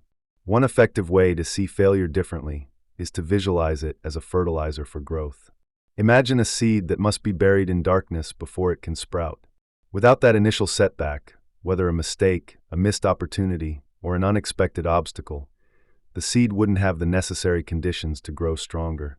Each failure provides hidden nutrients, pushing us to develop new skills or perspectives. When I think of failure in this way, I visualize the lessons it's offering, like a sculptor refining a block of marble into a masterpiece. The cracks and flaws aren't signs of defeat, but markers of shape and direction, guiding us toward better versions of ourselves. To help make this visualization tangible, I often imagine my setbacks as signposts rather than dead ends. For example, if a business idea didn't take off, I picture it as a stepping stone to a better concept or a different audience. The failures I've experienced in my career have always pointed me toward areas for improvement, whether in communication, skills, or strategy. This mental image encourages a shift from feeling stuck to recognizing that each setback narrows the field, making the next opportunity clearer.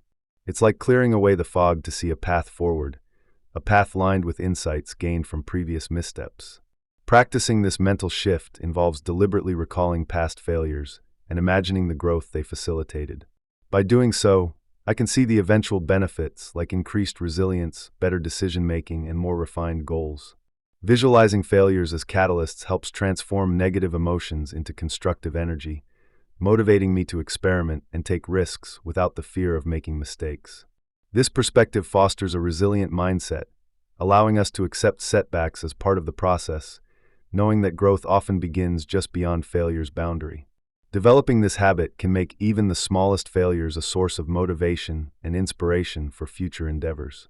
Thinking of failure as raw clay can be a powerful way to reframe how we see setbacks. When clay first comes out of the bag, it looks messy, unattractive, and unformed. Yet, within that mess lies all the potential to shape something beautiful and unique. Similarly, failures often leave us feeling disorganized and unsure, but they also hold the raw material needed for growth. Just as a potter sees possibilities in a lump of mud, we can recognize that our mistakes are simply unshaped lessons waiting to be turned into achievements. The idea is to stop viewing messiness as a sign of uselessness and instead see it as the foundation for future success. When you approach failure with this mindset, it becomes easier to accept the chaos as part of the process rather than a derailment. The beauty of the clay metaphor is that it reminds us that transformation takes time and patience. Clay, though initially unformed and messy, can be molded into anything, a vessel, sculpture, or useful object, if we handle it carefully. The same principle applies to our efforts and failures. Instead of rushing to fix everything immediately or feeling discouraged, we learn to work with the material we have, making small adjustments along the way. This approach creates space for creativity and experimentation. We begin to see failure not as a final verdict, but as a flexible starting point. Over time, with patience and persistence, we shape our raw experiences into something that reflects our true potential, whether it's resilience, wisdom, or newfound strength. Just like working with clay requires patience, building a better future from the messiness of past failures demands a calm, steady approach. Rushing through the process often leads to frustration or mistakes that can be difficult to undo. Instead, it helps to embrace a mindset of slow, deliberate effort, focusing on small progress rather than immediate perfection. Patience allows you to gain insight from mistakes, learn what doesn't work, and test new ideas without feeling overwhelmed. Creativity plays a key role here. Sometimes failures reveal alternative pathways or innovative solutions you would never have considered if things had gone smoothly. Approaching setbacks as opportunities for creative experimentation makes the process more engaging and less discouraging. One practical way to nurture patience and creativity is to set aside time for reflection. After each stumble, ask yourself what lessons it offers instead of dwelling on disappointment. Think of your failures as a chance to refine your approach, just like an artist refining a sculpture. Break down large goals into smaller, manageable steps so progress feels more tangible. Celebrating small wins along the way helps build confidence and reinforces the idea that shaping success is a gradual process. Remember, even the most magnificent work of art starts with a rough, unformed shape. What matters is your willingness to keep molding it patiently and creatively until it becomes the masterpiece you envision. Chapter 6. Laughing at the Mess. It was one of those moments I never saw coming, standing on stage at an important event, all eyes on me, when suddenly my dress betrayed me. The zipper decided to give up just as I was about to speak, leaving me momentarily exposed and frozen in place. For a split second, panic threatened to take over. Then, instead of panicking further, I took a deep breath, looked out at the crowd, and let out a nervous laugh. That laugh broke the tension instantly. I realized that everyone was human, including me, and no one was expecting perfection. That moment of humor made the situation feel light instead of disastrous, and it gave me a fresh perspective. Sometimes, a stumble can be a gift, reminding us to not take ourselves too seriously. This experience showed me how humor can become a powerful tool for healing and connection. When we mess up publicly, our immediate response might naturally be embarrassment or shame. But turning that slip-up into laughter shifts the focus from self-criticism to self-acceptance. It creates a space where others feel comfortable enough to laugh with us, rather than at us. In that moment, I realized that humor isn't just about making others laugh. It's about giving ourselves permission to be imperfect. When we own our mistakes with a light-hearted attitude, we soften the emotional blow and often find that others admire our authenticity even more. Humor acts like a bridge, showing that we're all human, all prone to errors, and that's perfectly okay. Practicing this mindset involves small steps. First, when you find yourself in a challenging or awkward situation, pause instead of reacting with shame. Try to see the humor in the moment. Perhaps it's a funny coincidence or an absurd situation, and share that feeling out loud. For example, if you spill coffee during a meeting, a quick, playful comment like, "Well, that's my caffeine kick for today," can diffuse tension. Over time, this habit trains your brain to view mistakes not as setbacks, but as opportunities for levity. Remember, humor doesn't mean dismissing seriousness altogether. It's about choosing a perspective that lightens your emotional load. When you can laugh at your own slip-ups, you start building resilience, learning to accept mistakes as part of the human experience, rather than as failures that define you. This simple shift can open up more genuine interactions, reduce stress, and make life feel a little less heavy. The power of humor. Scientific studies have consistently shown that humor and laughter play significant roles in helping people cope with stress and recover from difficult experiences. When we laugh, our bodies release endorphins, which are natural mood lifters, and simultaneously reduce stress hormones like cortisol. This biochemical response not only makes us feel better in the moment, but also helps train our brains to view challenges from a lighter perspective. One compelling piece of research found that individuals who engaged in regular laughter experienced lower levels of stress and felt more capable of bouncing back from adversity. It's as if laughter rewires our emotional circuitry, making us more resilient over time. These findings suggest that humor isn't just a distraction, it's a genuine tool for health and emotional robustness. Beyond its immediate mood-boosting effects, humor has long-term benefits for mental resilience. Studies indicate that people who use humor to navigate tough situations tend to recover faster and maintain a more optimistic outlook. For instance, a study in the Journal of Clinical Psychology found that humor serves as a buffer against depression and anxiety. When facing setbacks, humor helps us distance ourselves from pain, providing relief and perspective. Moreover, humor enhances social connections, which are crucial buffers against stress. Sharing a laugh with others creates bonds and fosters a sense of community, making individuals less likely to feel isolated during tough times. Collectively, these scientific insights demonstrate that humor isn't merely entertainment. It's an effective, natural stress management tool that promotes resilience in daily life. On a practical level, you can integrate humor into your daily routine to boost resilience. For example, start your day with a funny video or a joke that makes you smile. During stressful moments, take a conscious pause to find humor. Maybe recall a humorous memory or share a light comment with a friend or colleague. Keeping a humor journal where you jot down amusing observations or funny incidents can build a positive outlook over time. It's also helpful to surround yourself with people who have a good sense of humor, as laughter can be contagious and amplify its stress-relieving effects. Remember that humor doesn't always have to be from stand-up routines or comedy shows. It can be found in everyday life, in small, genuine moments that remind us not to take things too seriously. Incorporating even a little humor into challenging situations can serve as a powerful resilience booster, helping you bounce back faster and with a lighter heart. Many comedians have turned personal pain into art, demonstrating how humor can be a form of healing and resilience. Take, for instance, the story of a comedian who lost a loved one and used that profound grief as the foundation for their routine. Instead of letting sorrow overwhelm them, they channeled their feelings into jokes that touched on universal human experiences. Their performances often provided audiences with a sense of shared understanding and comfort, showing that humor can help process deep pain. Other comedians who faced personal setbacks, such as health issues or life failures, used comedy as a way to reclaim control and rebuild confidence. These stories highlight that turning to humor during tough times isn't a sign of denial, but a conscious choice to confront pain with a brave smile. When artists transform their suffering into laughter, they forge a path that not only aids their own healing, but also inspires others to find light amid darkness. By observing the journeys of these artists, we learn that resilience often involves embracing vulnerability and using humor as a shield and a sword. Humor provides a kind of emotional distance that allows someone to face their realities while maintaining hope.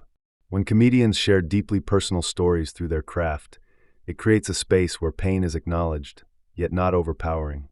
Their humor becomes a bridge connecting shared human struggles and universal resilience. If you're facing difficulties in your own life, consider ways to reframe your experiences with a touch of levity. Sometimes, simply telling a funny story about your challenge or humorously acknowledging your fears can help diminish their power over you. These examples remind us that humor isn't just entertainment. It's a powerful way to turn pain into personal growth and collective understanding.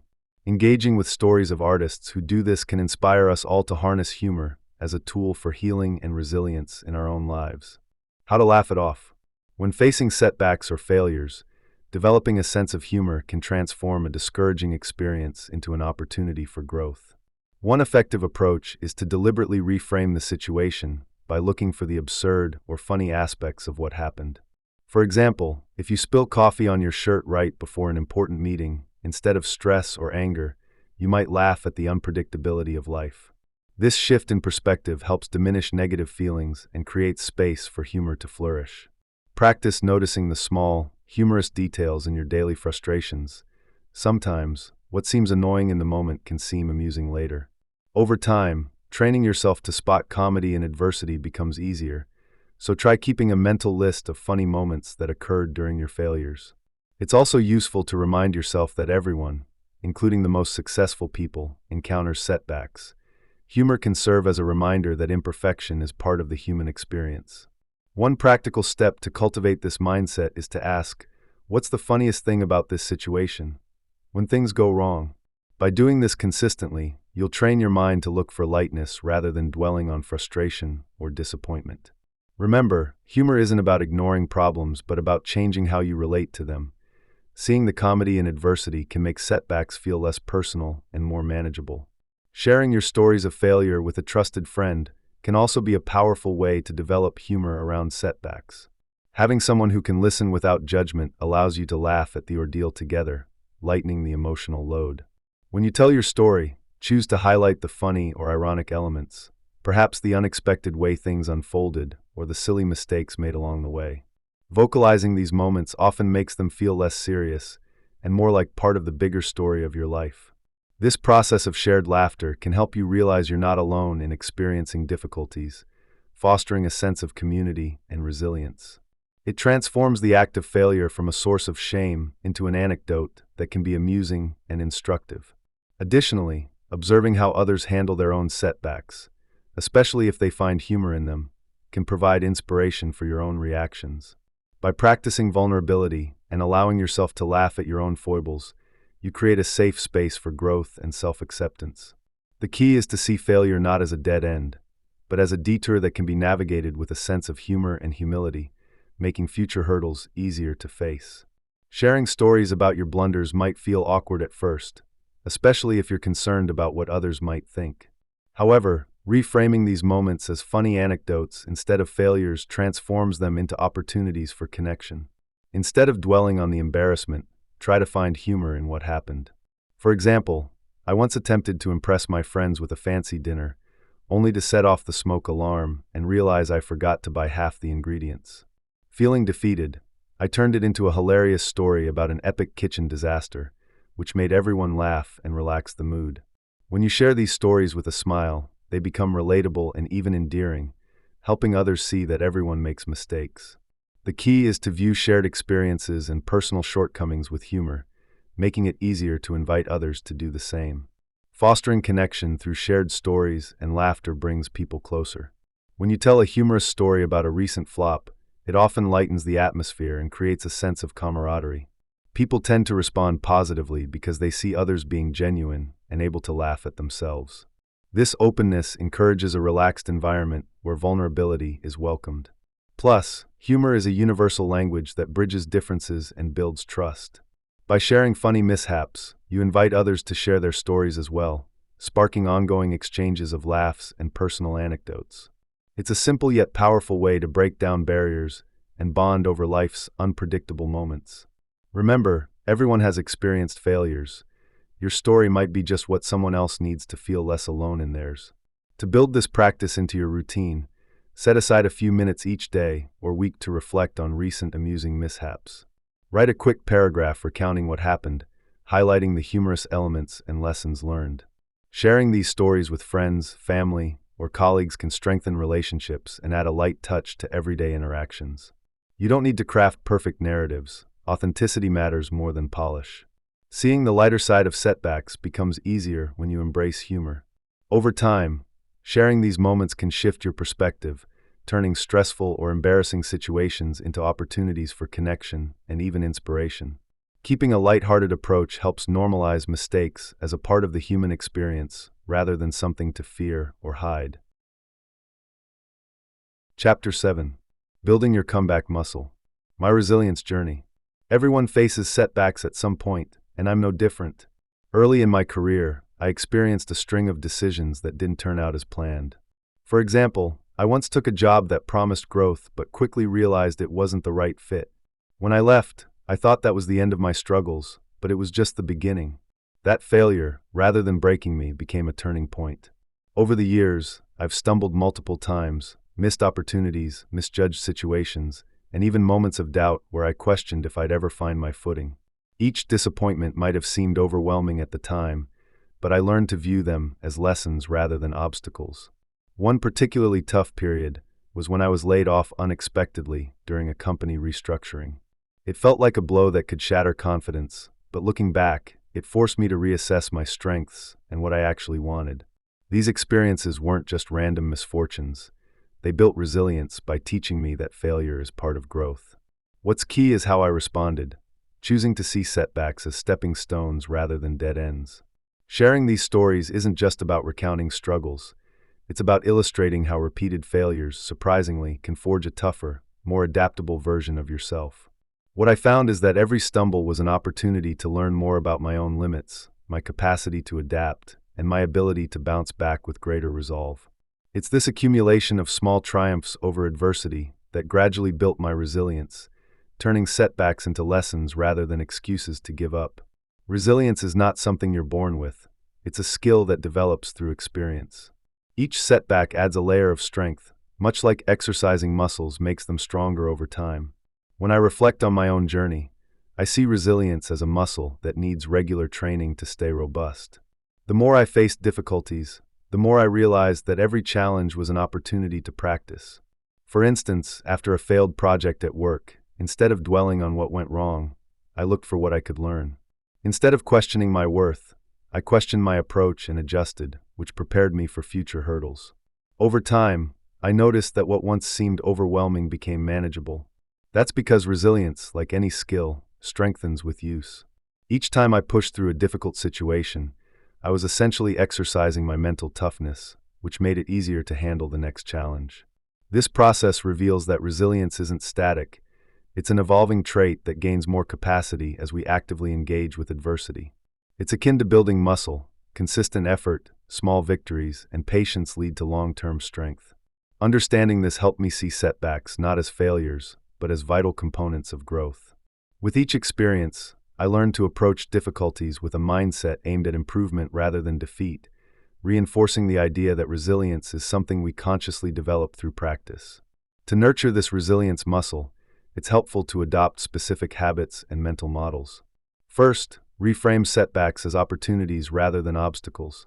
Instead of viewing failures as proofs of weakness, see them as data points providing insight into what doesn't work. Second, develop a growth mindset, believing that skills and qualities can be improved with effort. This shifts focus from fixed limitations to potential for change. Third, practice patience and persistence. Resilience isn't about avoiding setbacks, but learning to remain steady despite them. Keeping a journal to reflect on challenges and their lessons can strengthen your perspective. It's also useful to create a support network of friends, mentors, or colleagues who can offer perspective and encouragement when times get tough. Remember, resilience doesn't mean ignoring emotions or hardships. It's about acknowledging them and choosing to move forward despite them. Integrating small, deliberate actions like daily reflection, setting realistic goals, and practicing self-compassion can gradually enhance your resilience over time. For many, the key lies in viewing every setback as a stepping stone, an unmissable part of the process that builds the strength to face future difficulties with confidence. This approach transforms setbacks from failures into growth opportunities, creating a resilient path forward that gets easier with each challenge overcome. The anti-fragile mindset. Anti-fragility is a term Nassim Taleb introduced to describe systems, people, or ideas that actually get stronger when faced with chaos, stress, or unpredictability. Unlike fragile things that break easily or simply survive difficult times, anti-fragile entities thrive because they adapt, learn, and emerge more resilient after setbacks. Think of it like muscles that grow stronger from exercise. The more you challenge them, the more they develop. Developing an anti-fragile mindset shifts your focus from trying to control everything to embracing uncertainty as a source of growth and opportunity. One of the main benefits of cultivating anti-fragility is that it reduces your fear of unpredictability. When you see chaos as an opportunity rather than a threat, it becomes easier to take risks, innovate, and pursue goals that others might shy away from because of fear or hesitation. This mindset also helps you recover more quickly from failures because you don't see setbacks as proof of personal inadequacy, but as chances to learn and adapt. Overall, being anti-fragile makes you more resilient in every aspect of life, from health and relationships to career and personal growth. Another advantage is that anti-fragility fosters a sense of optimism rooted in reality. Instead of wishing for a world free of problems, you recognize that problems are inevitable. But instead of dreading them, you prepare yourself mentally and practically for their arrival. This mindset encourages experimentation, learning from mistakes, and building systems that are capable of bending without breaking. Whether it's developing better habits, diversifying income streams, or cultivating flexible thinking, embracing anti-fragility leads to sustained growth amidst an unpredictable world. Ultimately, adopting an anti-fragile approach changes how you interact with life's challenges. It transforms obstacles into opportunities for improvement and pushes you to develop resilience not just as a barrier to failure, but as a catalyst for strength. This shift in perspective can make everyday stresses and larger upheavals seem less daunting because you understand that they can serve as stepping stones rather than dead ends. In essence, anti-fragility is about building a foundation that doesn't just withstand storms but benefits from them. To develop an anti-fragile mindset, start with small habits that can be practiced daily. One effective approach is to intentionally expose yourself to manageable stressors or challenges, such as taking a different route to work or learning a new skill that pushes you out of your comfort zone. These small experiments build your tolerance for uncertainty and help you get comfortable with discomfort, which is key because resilience grows through experience. Over time, these habits shift your perspective, making you more open to unpredictability rather than fearing it. Another habit is practicing reflection and journaling regularly. When faced with setbacks or unexpected situations, rather than dwelling on what went wrong, analyze what lessons you can extract. This creates a feedback loop. Each challenge becomes an opportunity to learn and adapt. Writing down your observations helps reinforce this mindset and encourages you to identify patterns or behaviors that increase your resilience. Over time, this continuous learning process fortifies your ability to bounce back and grow stronger from adversity. Developing variability in your routines can also boost your anti-fragility. For example, changing your workout routines, experimenting with new diets, or diversifying your investments prevents your system from becoming overly dependent on one method or resource. This variety makes your life more adaptable and less vulnerable to specific failures. It also teaches you to embrace change and uncertainty as natural life processes. Incorporating small variations into your daily habits is a way to train yourself to thrive amid chaos without becoming overwhelmed. Practicing cautious risk-taking is another vital habit.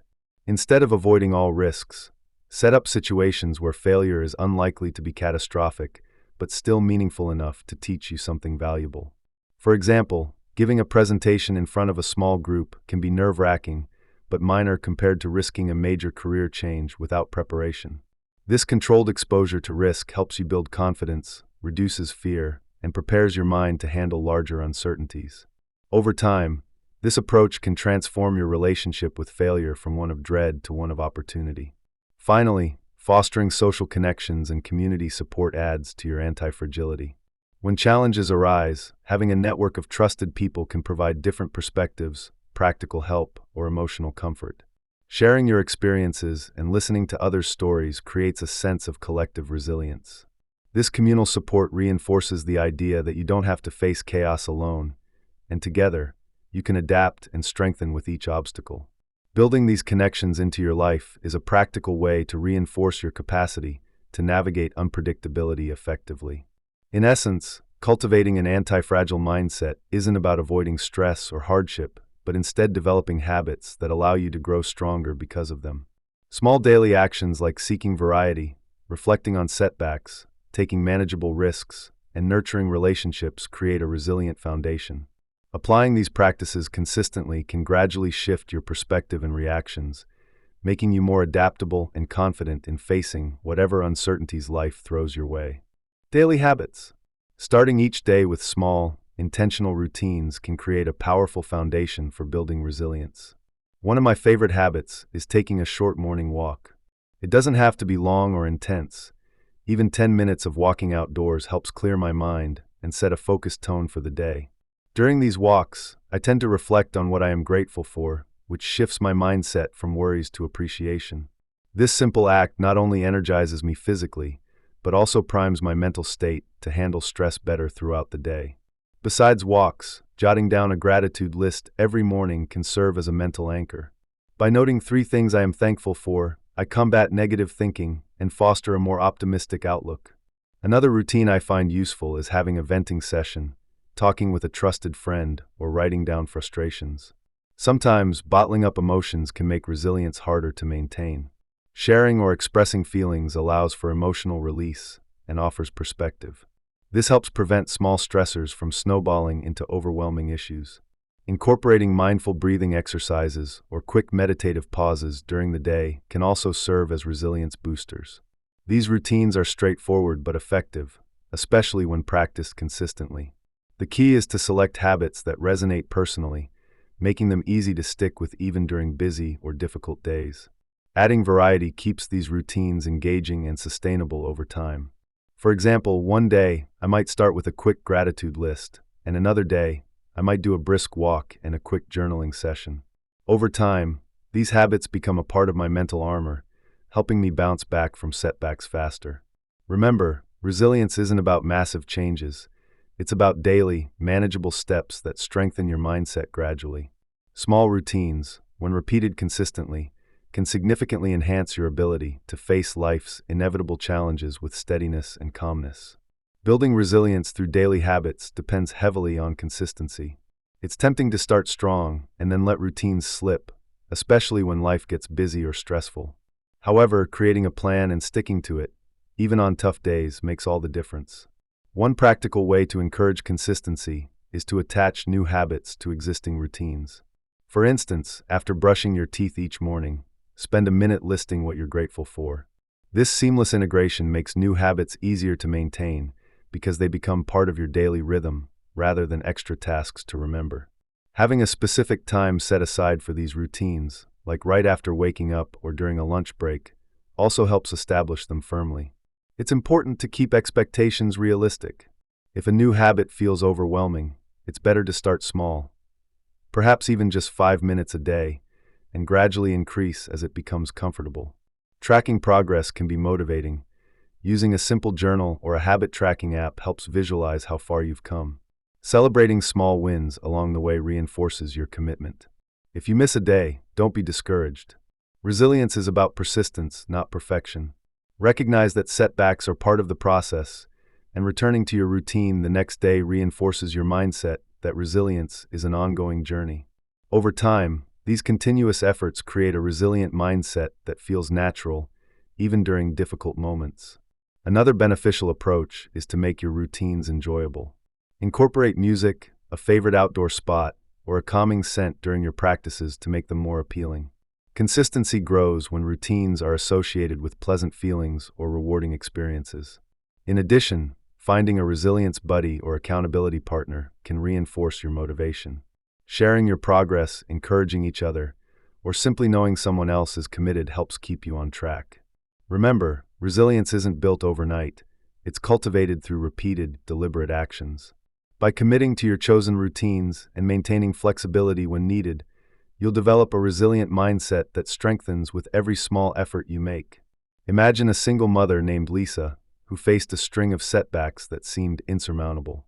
After losing her job unexpectedly, she found herself overwhelmed by bills and uncertainty about how to support her children. Despite feeling defeated initially, Lisa recognized that dwelling on setbacks wouldn't change her situation. Instead, she focused on what she could control, exploring small ways to rebuild her financial stability. She began by selling handmade crafts online, leveraging her skills and passions to generate extra income. Over time, Lisa's side hustle grew from a simple online shop into a sustainable source of income, allowing her to pay off debt and stabilize her family's finances. Her story isn't unique, but it highlights how resilience can transform even the darkest moments into opportunities for growth. Lisa's ability to stay focused, adapt her approach, and keep pushing forward exemplifies how inner strength can turn adversity into an advantage. Her journey shows that circumstances don't have to define your future. When faced with crushing financial challenges, Lisa refused to give up. Instead, she turned her pain into motivation, seeking out new avenues to earn and learn new skills along the way. Her experience underscores that resilience isn't just about bouncing back. It's about moving forward stronger and wiser after setbacks. Lisa's story resonates because it's rooted in real struggle, patience, and persistent effort. Her example can inspire others to see obstacles not as dead ends, but as opportunities to innovate and grow. Often, moments of hardship reveal hidden strengths and untapped potential, waiting to be unlocked by the will to persevere. Lisa's story reminds us that resilience isn't a trait some are born with. It's a skill that can be developed and strengthened over time through deliberate actions. From Lisa's experience, it becomes clear that persistence is critical when facing tough times. It's easy to feel overwhelmed and want to give up when things go awry, but staying committed to your goals makes a significant difference. Lisa's consistent effort to find new ways to generate income, despite initial failures and setbacks, showed that perseverance often leads to breakthroughs. Each setback became a learning opportunity, helping her refine her approach and discover what worked best for her situation. Successful resilience isn't about avoiding failure. It's about understanding that setbacks are part of the process, and responding with determination keeps you moving forward. Alongside persistence, adaptability emerges as a cornerstone of overcoming adversity. Lisa's willingness to shift her strategy, from selling crafts to exploring other online markets, or even adding different products, showed that flexibility enhances resilience. When one method didn't work, she quickly pivoted, learning new skills such as social media marketing or basic accounting to manage her side business better. This adaptability not only helped her stay afloat, but also opened doors to new opportunities she had never previously considered. It's essential to recognize that resilience involves a mindset of continuous learning and openness to change. Stuck in one way of doing things, even the most determined person can hit a dead end. Practicing both persistence and adaptability means developing a resilient outlook where setbacks are seen as temporary roadblocks rather than insurmountable barriers. It's about maintaining faith in your ability to weather difficulties while remaining open to different solutions. For anyone facing their own challenges, this mindset fosters creative problem-solving and encourages patience. Resilience doesn't guarantee immediate success, but paves the way for eventual growth. Lisa's experience demonstrates that even small, consistent steps combined with a flexible approach can lead to remarkable transformations. Adopting this approach requires a willingness to embrace uncertainty and a belief that efforts will pay off over time. It's a reminder that resilience isn't just about enduring. It's about thriving amidst hardships by turning them into stepping stones toward your goals. Chapter 8. Redefining the Win. My shift in perspective. There was a time in my life when I had my sights set solely on trophies that appeared shiny and impressive on the outside: money, fame, status, the kind of accomplishments that others would admire and envy. I believed that chasing these external markers of success would bring me happiness and affirmation. For years, I worked tirelessly, constantly seeking acknowledgement from peers, climbing the corporate ladder, or accumulating possessions that signaled wealth. In many ways, I was caught in a loop driven by external validation, where my sense of worth depended on what others thought of me. Yet, over time, I began to realize that these external symbols didn't fill the emptiness I sometimes felt inside. Achieving a paycheck or a fancy title didn't provide lasting satisfaction. Instead, it left me chasing the next shiny thing, never quite feeling fulfilled. This realization slowly shifted my perspective. I started noticing that the moments which truly mattered, the times I felt most alive, weren't tied to external achievements. They were rooted in personal growth, meaningful connections, or doing work that resonated with my core values. I began to see that seeking validation from others was like chasing a mirage, constantly out of reach once surface glimmers faded. As I moved away from this external focus, I discovered that authentic happiness comes from understanding myself better, embracing my imperfections, and nurturing inner qualities like resilience, gratitude, and purpose.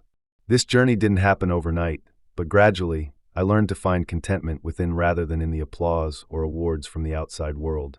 Sharing that transformation now, I want others to see that the real gains in life are not what others see or praise, but what we cultivate inwardly, our confidence, kindness, and sense of purpose.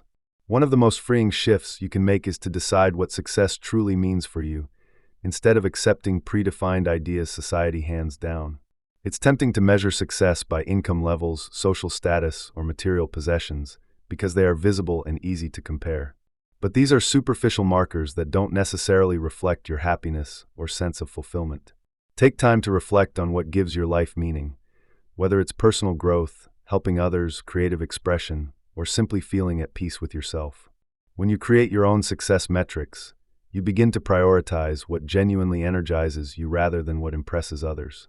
For example, rather than aiming solely for a promotion or a bigger house, you might value emotional well-being, learning new skills, or deepening relationships.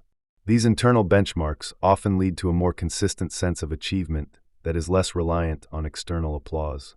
To set your own success standards, start by asking yourself some honest questions like, what activities make me feel truly alive? When do I feel proud of myself? What values do I want to uphold? Write down these answers and recognize that your goals can evolve over time.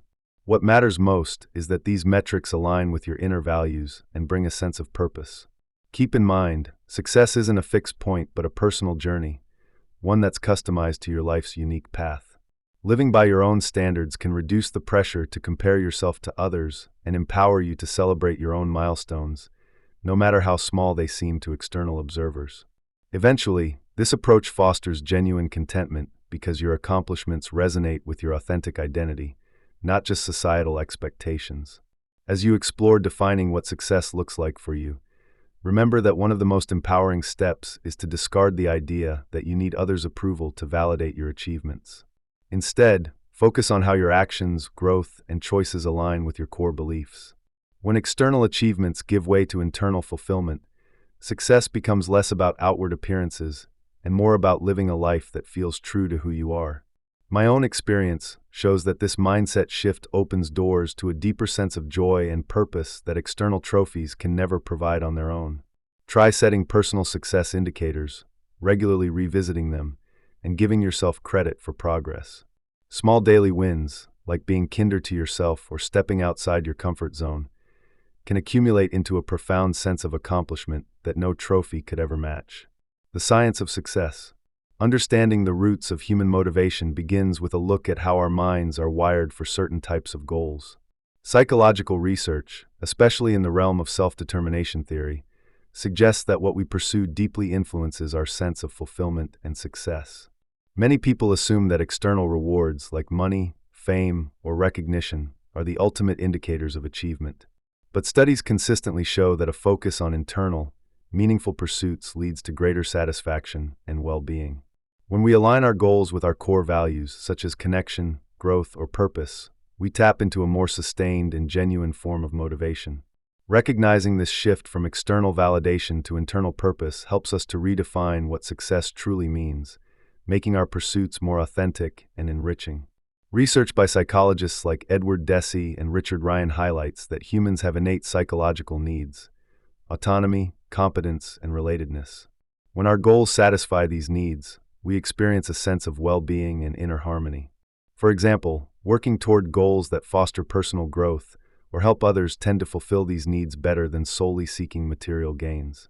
This understanding prompts us to question societal definitions of success, encouraging us to prioritize goals that cultivate personal meaning rather than fleeting external rewards. Embracing this perspective reshapes our understanding of achievement, making it clear that success rooted in purpose and connection can bring more lasting happiness than superficial accomplishments that fade quickly. It's easy to fall into the trap of measuring success by what others see or trophies on a shelf. However, research points us toward a different, more fulfilling approach, focusing on goals that align with our inner values. When our pursuits are connected to what we truly care about, such as nurturing relationships or pursuing passions, we naturally find ourselves more motivated and resilient. This is because intrinsic goals are self-reinforcing. They create a cycle of fulfillment where each achievement feeds into a deeper sense of purpose. Recognizing this enables us to prioritize activities that bring genuine joy and meaning, rather than short-term gratification or societal approval.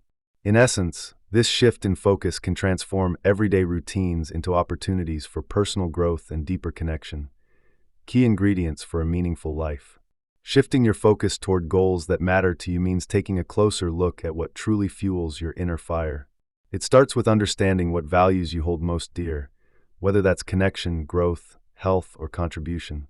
Once you identify these core values, you can set goals that resonate with them, making your pursuits feel more authentic and motivating. For example, rather than aiming solely for a promotion at work, you might aim to develop skills that allow you to better serve others or create something meaningful. This creates a deeper sense of purpose in your daily activities, transforming routine tasks into opportunities for meaningful progress. Small, consistent steps toward these purpose-driven goals help build momentum and reinforce your intrinsic motivation, making success feel more attainable and satisfying. To guide yourself effectively, it can help to ask focused questions. Why do I want to achieve this? How does this goal align with my core values? What impact will it have on myself and others? These questions serve as a compass, helping you stay anchored in what truly matters rather than chasing superficial outcomes. It's also useful to break larger, purpose-driven goals into smaller milestones, each providing a sense of achievement along the way. Celebrating these small victories reinforces the intrinsic rewards that make the journey worthwhile. Remember, purpose-driven goals aren't about perfection but about alignment.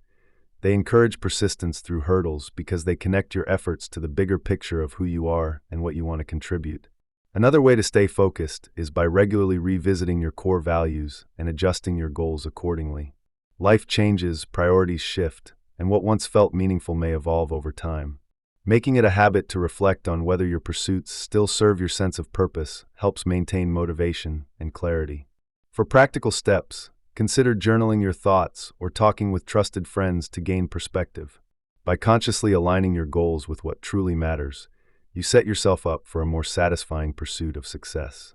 Over time, this approach fosters resilience and a sense of genuine fulfillment that external achievements alone cannot provide. The secret lies in focusing on progress that feeds your soul, turning everyday efforts into meaningful expressions of your core purpose. A simple yet powerful tip is to create daily rituals or routines that reinforce your purpose-driven goals. For example, dedicating a few minutes each morning to reflect on what truly matters can keep your intentions clear. Small actions like reaching out to someone you care about or dedicating time to a passion project accumulate over time and reinforce your sense of purpose. By consistently aligning your daily activities with your intrinsic goals, you build a foundation of motivation that sustains you through challenges. This intentional approach transforms goal setting from a distant aspiration into a continuous, life-affirming journey. As you make these practices habitual, you'll find yourself more naturally guided toward what genuinely matters, ultimately enriching your overall sense of success and happiness. Redefining success starts with understanding that it's a deeply personal concept, not one dictated by society's standards. Many of us grow up absorbing messages that equate success with wealth, titles, or external recognition. But these external markers don't always reflect what truly makes us fulfilled or happy. The first step is to create space for self-reflection, asking yourself what genuinely matters to you. Take time to consider moments when you felt truly satisfied, proud, or at peace. These feelings often point to your core values and desires, which can serve as the foundation for your personal success definition. When crafting your own success, avoid rushing or trying to match societal expectations. Instead, focus on what brings you inner balance rather than external validation. For example, you might realize that spending quality time with loved ones is more meaningful than climbing a career ladder. Or perhaps creating art, helping others, or pursuing a particular skill provides a sense of accomplishment. Write down what success looks like to you without censorship or judgment. This can be simple things like feeling healthy and energized, or more profound, like living authentically. Remember, building your unique definition is an ongoing process, not a one-time exercise, so revisit it periodically as your experiences and priorities evolve. Once you've identified what success personally means to you, the next step is to prioritize your values over societal standards.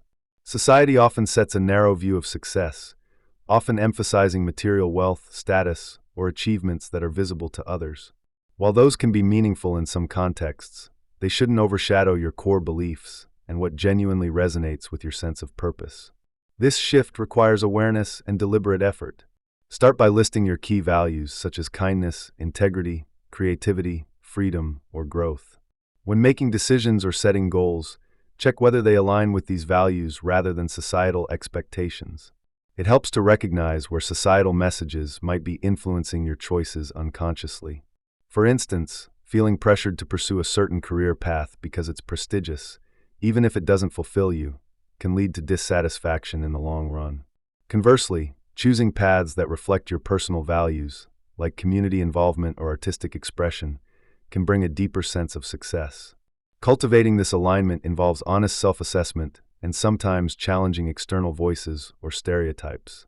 Keep in mind, living according to your values might mean stepping outside conventional norms or redefining what achievement looks like for you.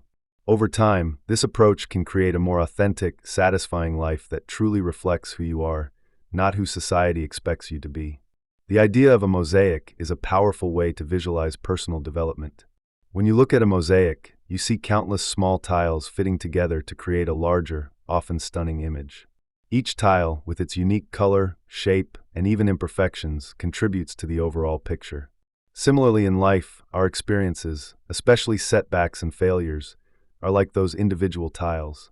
They might be flawed or broken, but when combined, they add depth, character, and authenticity to our story. This metaphor reminds us that growth isn't about perfection, but about embracing those cracks and imperfections that make us unique. Much like assembling a mosaic, personal growth involves patience. When we face failures, it's easy to get discouraged or see those moments as setbacks. But if we shift perspective, failures become the missing pieces that fill the gaps in our larger picture. Over time, these cracks or flaws reveal the complexity and beauty of our journey. They help us understand what truly matters and push us to refine our skills, beliefs, and attitudes. This approach turns failures into necessary components of development rather than signs of defeat. Every break in the mosaic allows light to shine through, illuminating the process of building something resilient and true to ourselves. Seeing ourselves as a mosaic encourages a mindset of continuous improvement, where every piece, no matter how imperfect, has a role. Instead of trying to hide flaws or pretending everything is flawless, we celebrate the marks of our struggles. These cracks tell stories of perseverance, learning, and growth. They give our personal picture texture and depth, making it more interesting and relatable. Recognizing that perfection isn't the goal helps us develop a stronger sense of self-compassion. Over time, we realize that these imperfections are not just part of the process, but essential in adding valuable character and authenticity to our lives. Adopting a mindset that values resilience and honesty can dramatically alter how we see ourselves and our journeys. Instead of viewing failures as embarrassing or discouraging, we start to understand them as vital elements of a genuine life. Resilience isn't just about bouncing back, but about embracing the struggles that shape us into more authentic individuals. When you accept your failures openly, you begin to build a narrative rooted in honesty rather than perfection. This authenticity not only fosters self-respect, but also encourages others around you to be real about their own challenges. Celebrating resilience means recognizing that setbacks are natural and inevitable, but they don't define us if we learn from them. Each failure, when viewed through the lens of resilience, becomes a stepping stone rather than a stumbling block. It demonstrates strength, courage, and a willingness to grow despite adversity. This kind of perspective is contagious. It inspires others to accept their imperfections and focus on their growth instead. Being authentic in your journey helps you forge deeper connections because you're sharing your true self, cracks, scars, and all, without pretense. Showing resilience and authenticity involves a deliberate shift in mindset. It requires us to value our process over perfection, understanding that every stumble adds to our character. When we accept our flaws wholeheartedly, we create space for growth and self-compassion. This openness can also turn failures into valuable lessons instead of sources of shame. It is through this honest approach that genuine strength develops, allowing us to face future challenges with confidence. Ultimately, embracing resilience and authenticity helps us craft a life that is not only meaningful but also inspiring, both to ourselves and to those who witness our journey. Ultimately, viewing our failures and imperfections as integral parts of our identity encourages a healthier, more sustainable growth process. When we stop aiming for unattainable perfection and instead focus on real progress, we become more resilient. Cultivating authenticity means that our journey reflects who we truly are, flaws and all, which is a powerful foundation for genuine success. Remember, every crack in the mosaic contributes to its uniqueness. Embrace your cracks and let them tell your story of resilience, authenticity, and continuous growth. Chapter 9. The Courage to Fail Again. My leap of faith. One day, I found myself facing a choice that seemed small on the surface but felt enormous inside. I had been working in the same job for years, comfortable in the routine, but feeling a nagging sense that I wasn't truly pushing myself. An opportunity arose to start my own side project, something I'd always dreamed of but had hesitated to pursue because of the fear of failure. It was an impulsive decision, but I decided to step into the unknown and give it a shot, knowing that I might stumble or even completely mess it up. That moment, to me, was like walking to the edge of a cliff, knowing I might fall but also understanding that staying still meant missing out on something potentially life-changing. Taking this kind of risk means inviting uncertainty and risking the possibility of defeat. Sometimes people might think that success only comes from playing it safe, but in truth, some of the most valuable lessons happen when you lean into discomfort. I knew there was a chance that I could burn through my savings, embarrass myself, or realize that I wasn't cut out for what I was trying to do. Still, the alternative, remaining stuck in a safe, predictable routine, felt worse. So, in that moment, I made the decision to trust my instincts and commit to giving it my best shot, even if I might mess things up along the way. The thing is, when you go for those risky moves, you learn things about yourself that staying on the sidelines simply can't teach you, regardless of the outcome. Once I took the leap, I encountered setbacks I hadn't anticipated, technical hurdles, moments of self-doubt, and unforeseen obstacles that threatened to derail my efforts. But what kept me moving forward was a focus on growth rather than just the end result. I kept reminding myself that even if I failed, I would gain experience, resilience, and clarity about what truly matters. Sometimes, failure isn't the opposite of success, but a crucial part of it. Each mistake became a stepping stone, teaching me what to do differently next time. That perspective turned every setback into a chance to learn, adapt, and improve. With each challenge, I grew more confident, understanding that the real reward wasn't just the outcome, but the person I became in the process of trying, failing, and trying again. This experience reinforced a simple truth that's easy to overlook. Growth often begins right outside our comfort zone. It's in those moments of uncertainty where our potential is tested and strengthened. Every risk taken, whether it pays off immediately or not, is an opportunity to discover new skills, challenge ingrained beliefs, and develop a deeper sense of confidence. If you're contemplating a leap of faith, remember that even if you stumble, you're still moving forward. The key is to stay open to learning from every experience and to appreciate the process of becoming a person who isn't afraid to take chances. Sometimes, the greatest gains are hidden in the lessons learned from those unpredictable moments when you realize that nothing is certain, but everything is possible if you keep trying. Why risk is everything. Throughout history, some of the most remarkable accomplishments have come from individuals who dared to take risks. Staying within the comfort zone might feel safe, but it rarely leads to extraordinary growth or groundbreaking discoveries. When you avoid taking chances, you limit yourself to the status quo, missing out on opportunities that could significantly change your life or your work. Embracing risk is not about reckless behavior, but about understanding that failure is often a stepping stone to success. When you accept the possibility of failure as part of the process, you open yourself to learning and adapting in ways that wouldn't be possible without that willingness to step into uncertainty. Think about the entrepreneurs who started with a simple idea and faced rejection and setbacks before reaching prosperity. Their journey wasn't smooth or guaranteed. It was filled with facing fears, questioning the safety of their choices, and yet, those risks paid off when they persisted. The truth is, meaningful success isn't usually a product of playing it safe. It's the result of making bold moves, risking discomfort, and sometimes even risking everything. When you learn to see risk not as something to avoid, but as an essential ingredient of growth, you start to think differently about challenges. Each obstacle becomes a chance to learn, each failure an opportunity to refine your approach, ultimately leading to breakthroughs that could never be achieved through cautious steps alone. Many innovators and artists have reached breakthrough moments precisely because they dared to push boundaries. Take Steve Jobs, for example. He risked everything by investing in the development of the first iPhone, even when the tech world doubted the smartphone's potential. His willingness to take that leap revolutionized how we communicate and interact with technology. Similarly, artists like Vincent van Gogh endured years of rejection and hardship, yet their refusal to conform or play it safe allowed them to create work that changed art forever. Their breakthroughs stemmed from a readiness to risk their reputation, their comfort, and even their livelihood for a chance at something greater. In business, stories abound of startups that failed multiple times before striking gold. These failures often teach entrepreneurs valuable lessons, guiding them toward better strategies and innovation. For example, the success of Airbnb was built on the risk-takers' willingness to challenge the traditional hotel industry, accepting the uncertainty of a new business model and the risks that came with it. Without stepping into unknown territory, none of these breakthroughs would have been possible.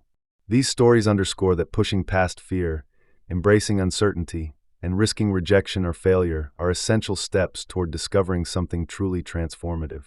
It's in those risky moments, when we are most vulnerable, that opportunities to reinvent ourselves and our work often appear. The key takeaway here remains that progress and breakthroughs rarely happen when you play it safe. Instead, they develop when you step beyond familiar boundaries, accept vulnerability, and move forward despite the possibility of failure. Success often rewards those willing to take calculated risks, recognizing that each setback is just part of the journey toward a bigger achievement. So the next time you hesitate to try something new or take a risk that terrifies you, remember, it could be the very act that unlocks your biggest breakthrough. Sometimes, the leap itself is what transforms a good idea into an extraordinary reality.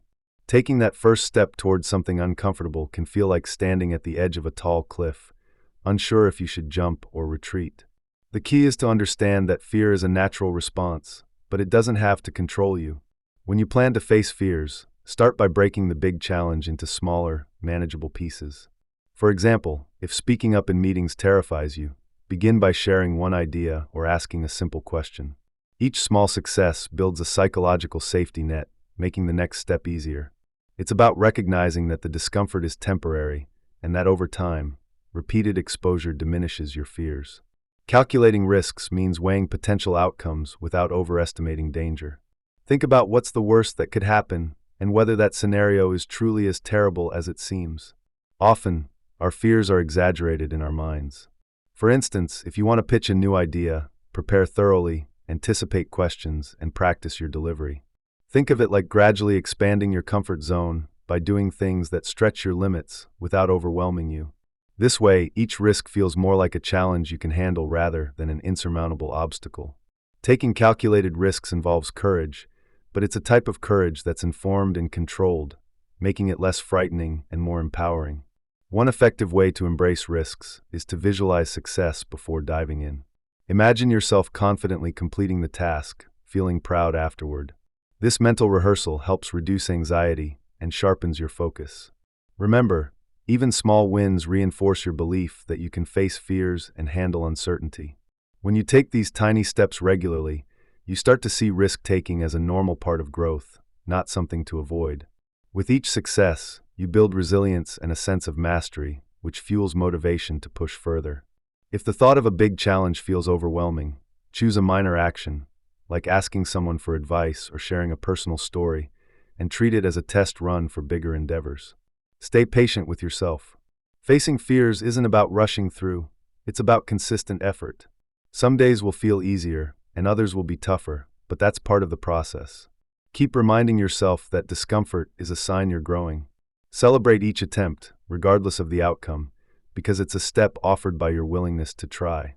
Over time, these steps add up, transforming anxiety into confidence and hesitation into action. Remember that taking risks is often about mastering the art of persistence rather than perfection. Each brave move, no matter how small, chips away at the grip of fear, making future challenges seem less daunting and more like opportunities for growth. Gaining confidence doesn't happen overnight. It's built gradually through consistent small acts of bravery. Think of confidence as a muscle. The more you exercise it by doing things outside your usual comfort zone, the stronger it becomes. Starting with small acts helps you avoid feeling overwhelmed and allows you to experience quick wins.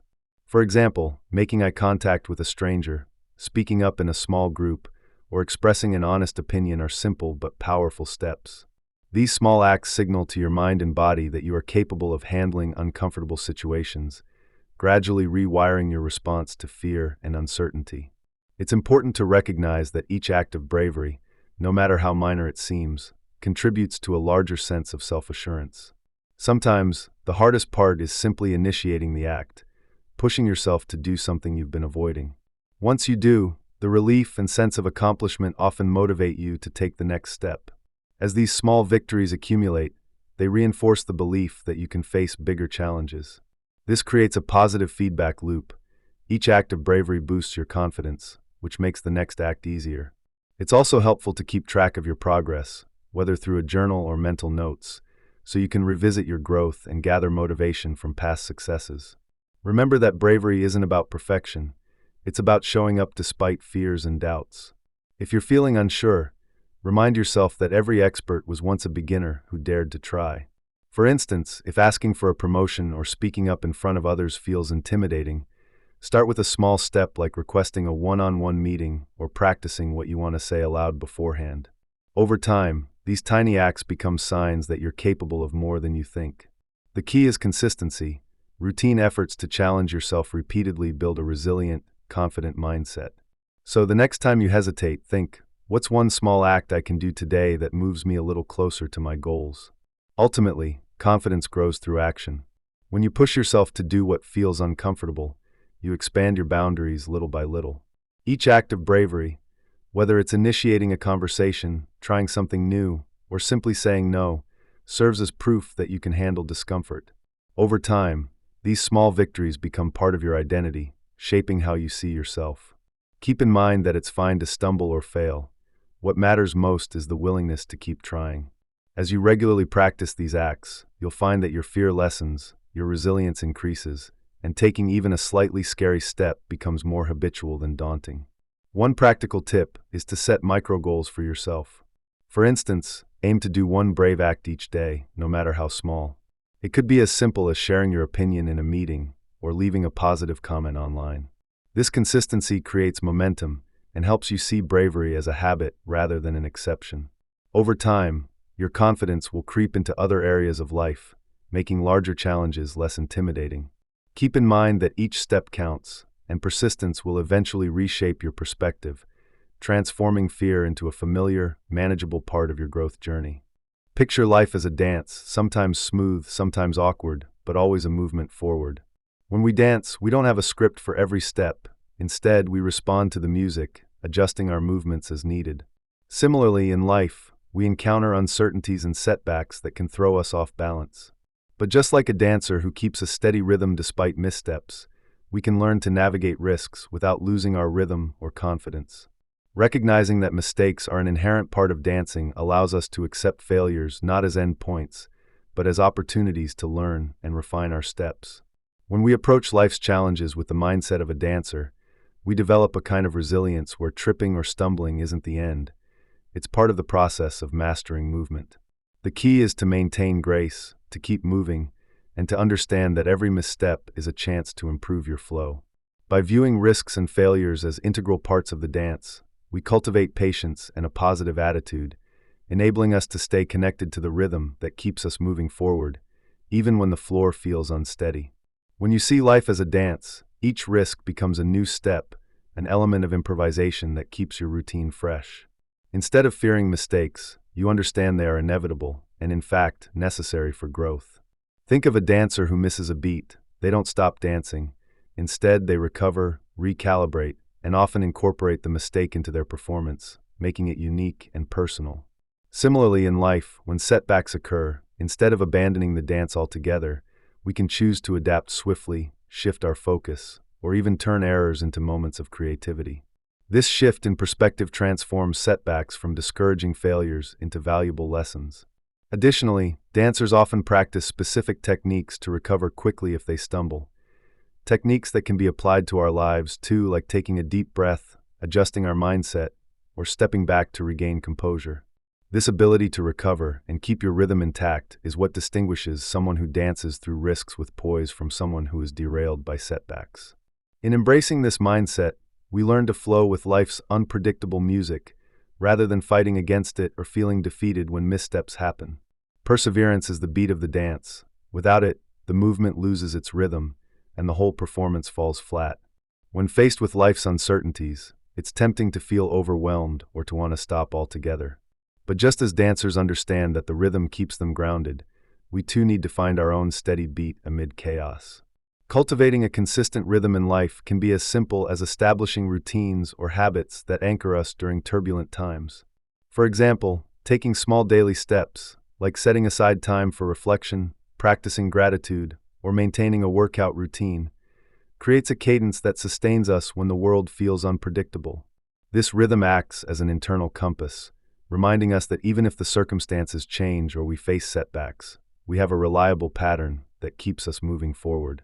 Perseverance in dance comes from loving the process, not just focusing on perfect execution.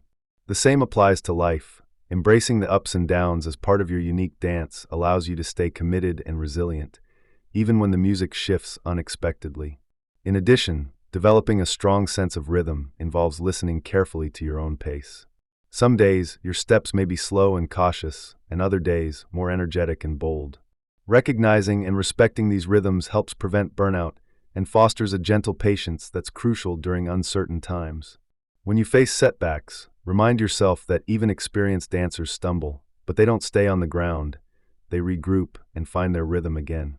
You can do the same in life by accepting that setbacks are temporary, and with persistence, your movement resumes. It's also helpful to surround yourself with positive influences or cues, like encouraging words from friends, inspiring music, or motivational routines that reinforce your internal beat. Over time, this consistency builds confidence, making it easier to stay on track when the stakes are high. Remember, the key is to keep a steady heartbeat, to adapt to the changing tempo, and to believe that your rhythm will carry you through even the most unpredictable parts of the dance. Ultimately, this dance analogy teaches us that life isn't about perfection, but about resilience and flow. Developing a sense of perseverance coupled with a compassionate understanding of our own rhythm allows us to dance through uncertainties with grace. The more we practice staying connected to our inner beat, the more natural it becomes to embrace risks, recover from missteps, and keep moving forward with confidence. Whether facing unexpected challenges or trying something new, remember that each step you take contributes to your overall performance. Just like in dance, the beauty resides in the effort to keep moving, to keep trying, and to find joy in the process of learning new steps, even when they feel unfamiliar or difficult. A helpful tip: consider creating a small daily ritual, such as listening to your favorite music and moving freely, that helps you reconnect with your personal rhythm and reinforces your ability to persevere regardless of life's unpredictable tempo. Chapter 10. Your Failure, Your Story. Owning my failures has been one of the most transformative aspects of my journey. Early on, I used to see setbacks as signs of inadequacy or mistakes to be hidden away. But over time, I realized that each failure carried a lesson, an opportunity to grow and understand myself better. When I started to openly accept my shortcomings, I felt a sense of relief, the weight of perfectionism lifted. Instead of viewing failures as dead ends, I saw them as markers along my path, evidence that I was brave enough to take risks and learn from them. Embracing failure didn't weaken my identity. It strengthened it, carving out a more authentic version of myself rooted in resilience and self-awareness. By reflecting on my failures without judgment, I developed a clearer picture of who I truly am. Each mistake became a part of my story, not a flaw I had to deny.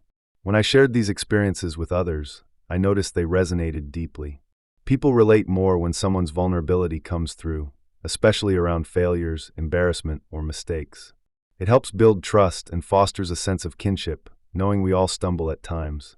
Recognizing that failure is just a process, part of growth, made me more forgiving of myself and less afraid of future setbacks. It turned my scars into badges of perseverance, symbols of my ongoing journey towards self-understanding and acceptance. Everyone carries stories of failure, moments when things didn't go as planned, goals that fell short, or choices that didn't lead to the expected outcomes. Instead of hiding these experiences, I encourage you to see them as essential chapters in your personal narrative.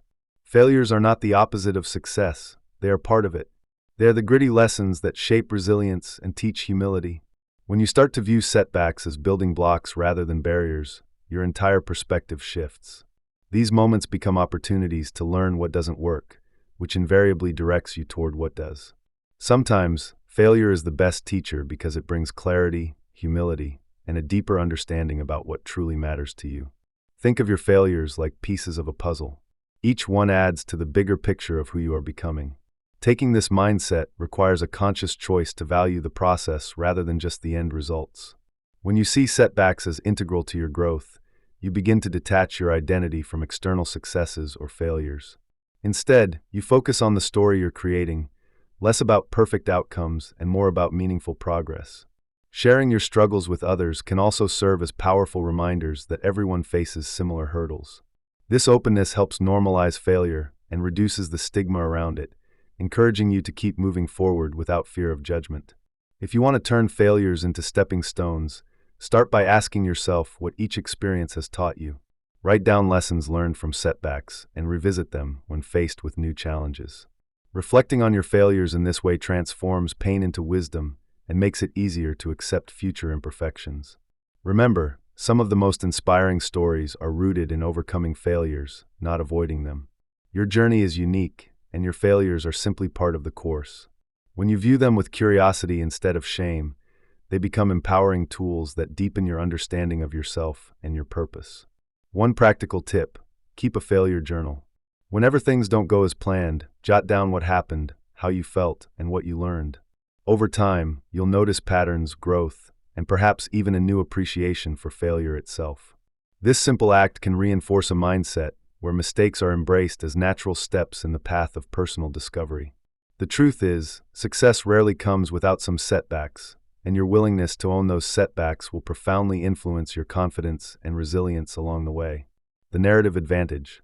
Storytelling has long been a fundamental part of human culture, serving as a way to share experiences, pass down lessons, and forge connections. More recently, research shows that it can also be a powerful mechanism for healing after failure. When we tell our stories, especially about difficult times, it helps us process what happened and make sense of our experiences. Rather than suppressing negative emotions, articulating them through a narrative allows us to confront feelings like shame, frustration, or doubt, transforming them into something more manageable. Sharing these stories in a safe environment can create a sense of relief, reminding us that we are not alone in our struggles. This process of recounting and reframing fosters resilience and can lead to personal growth, helping us see failure not just as an ending, but as a stepping stone toward future success. Studies have evidenced that storytelling promotes emotional regulation and offers a sense of control over one's narrative, especially during times of hardship. It also creates space for reflection, enabling individuals to examine their choices, motivations, and reactions. This reflection can reveal insights that might remain hidden in the midst of emotional turmoil. In turn, understanding our failures better teaches us humility, patience, and persistence. Importantly, storytelling encourages us to see failures as necessary for development rather than as defining defeats. When we share our stories, we often find patterns and lessons that we were blind to before. This awareness can spark new directions and provide motivation to try again, armed with wiser perspectives. Furthermore, storytelling connects us to others in profound ways. When we openly talk about setbacks, we often discover shared experiences, reducing feelings of isolation. This sense of community helps us feel supported and understood, reinforcing our capacity to bounce back. Sharing stories also gives us opportunities to inspire others who may be facing similar challenges. A story of overcoming failure can act as a beacon, reminding everyone that setbacks are temporary and that perseverance can lead to growth. In organizational settings or within families, intentional storytelling creates a culture where failure is viewed as part of the learning process, fostering openness and innovation.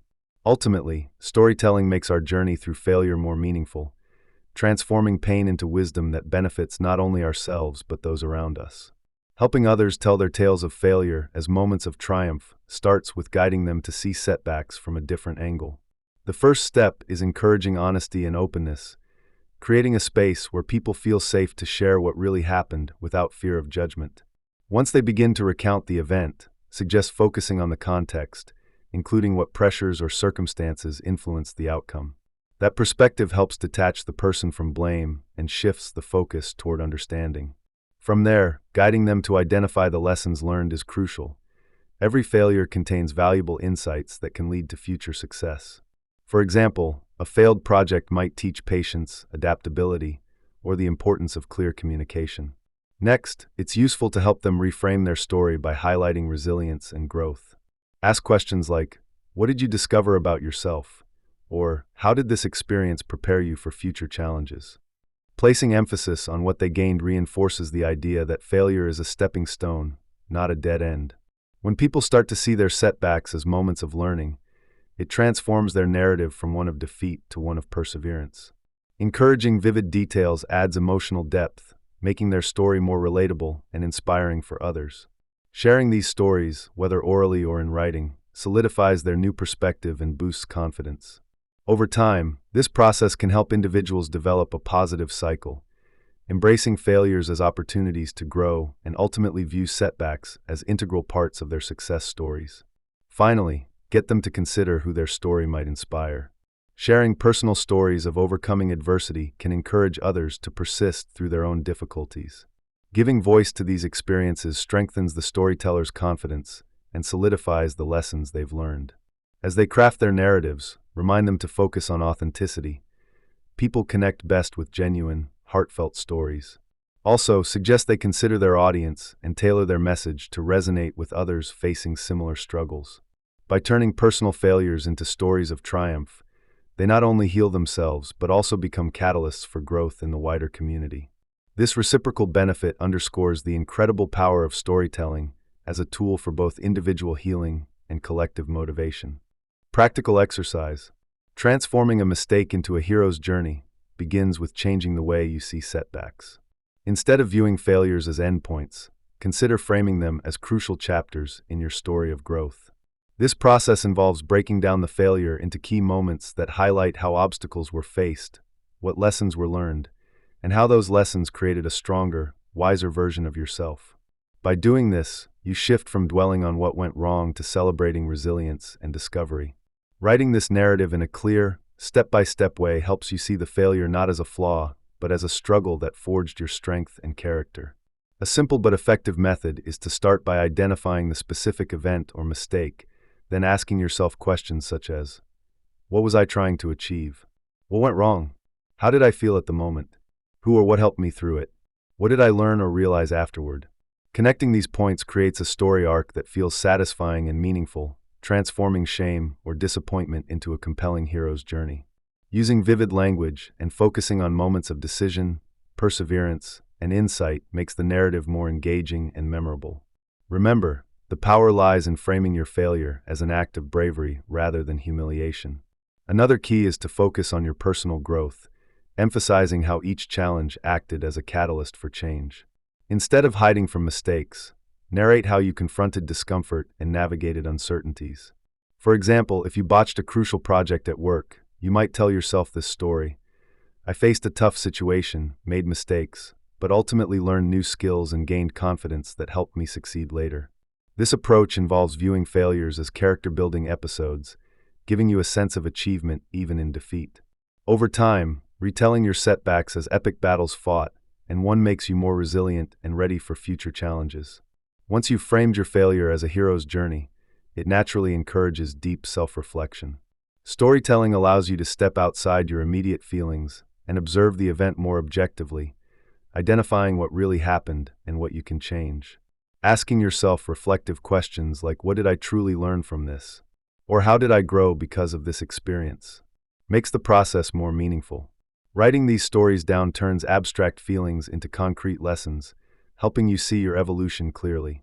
Over time, this habit builds resilience because you start to view setbacks not as threats, but as opportunities to emerge stronger. As you reframe failures, you also develop a stronger sense of resilience.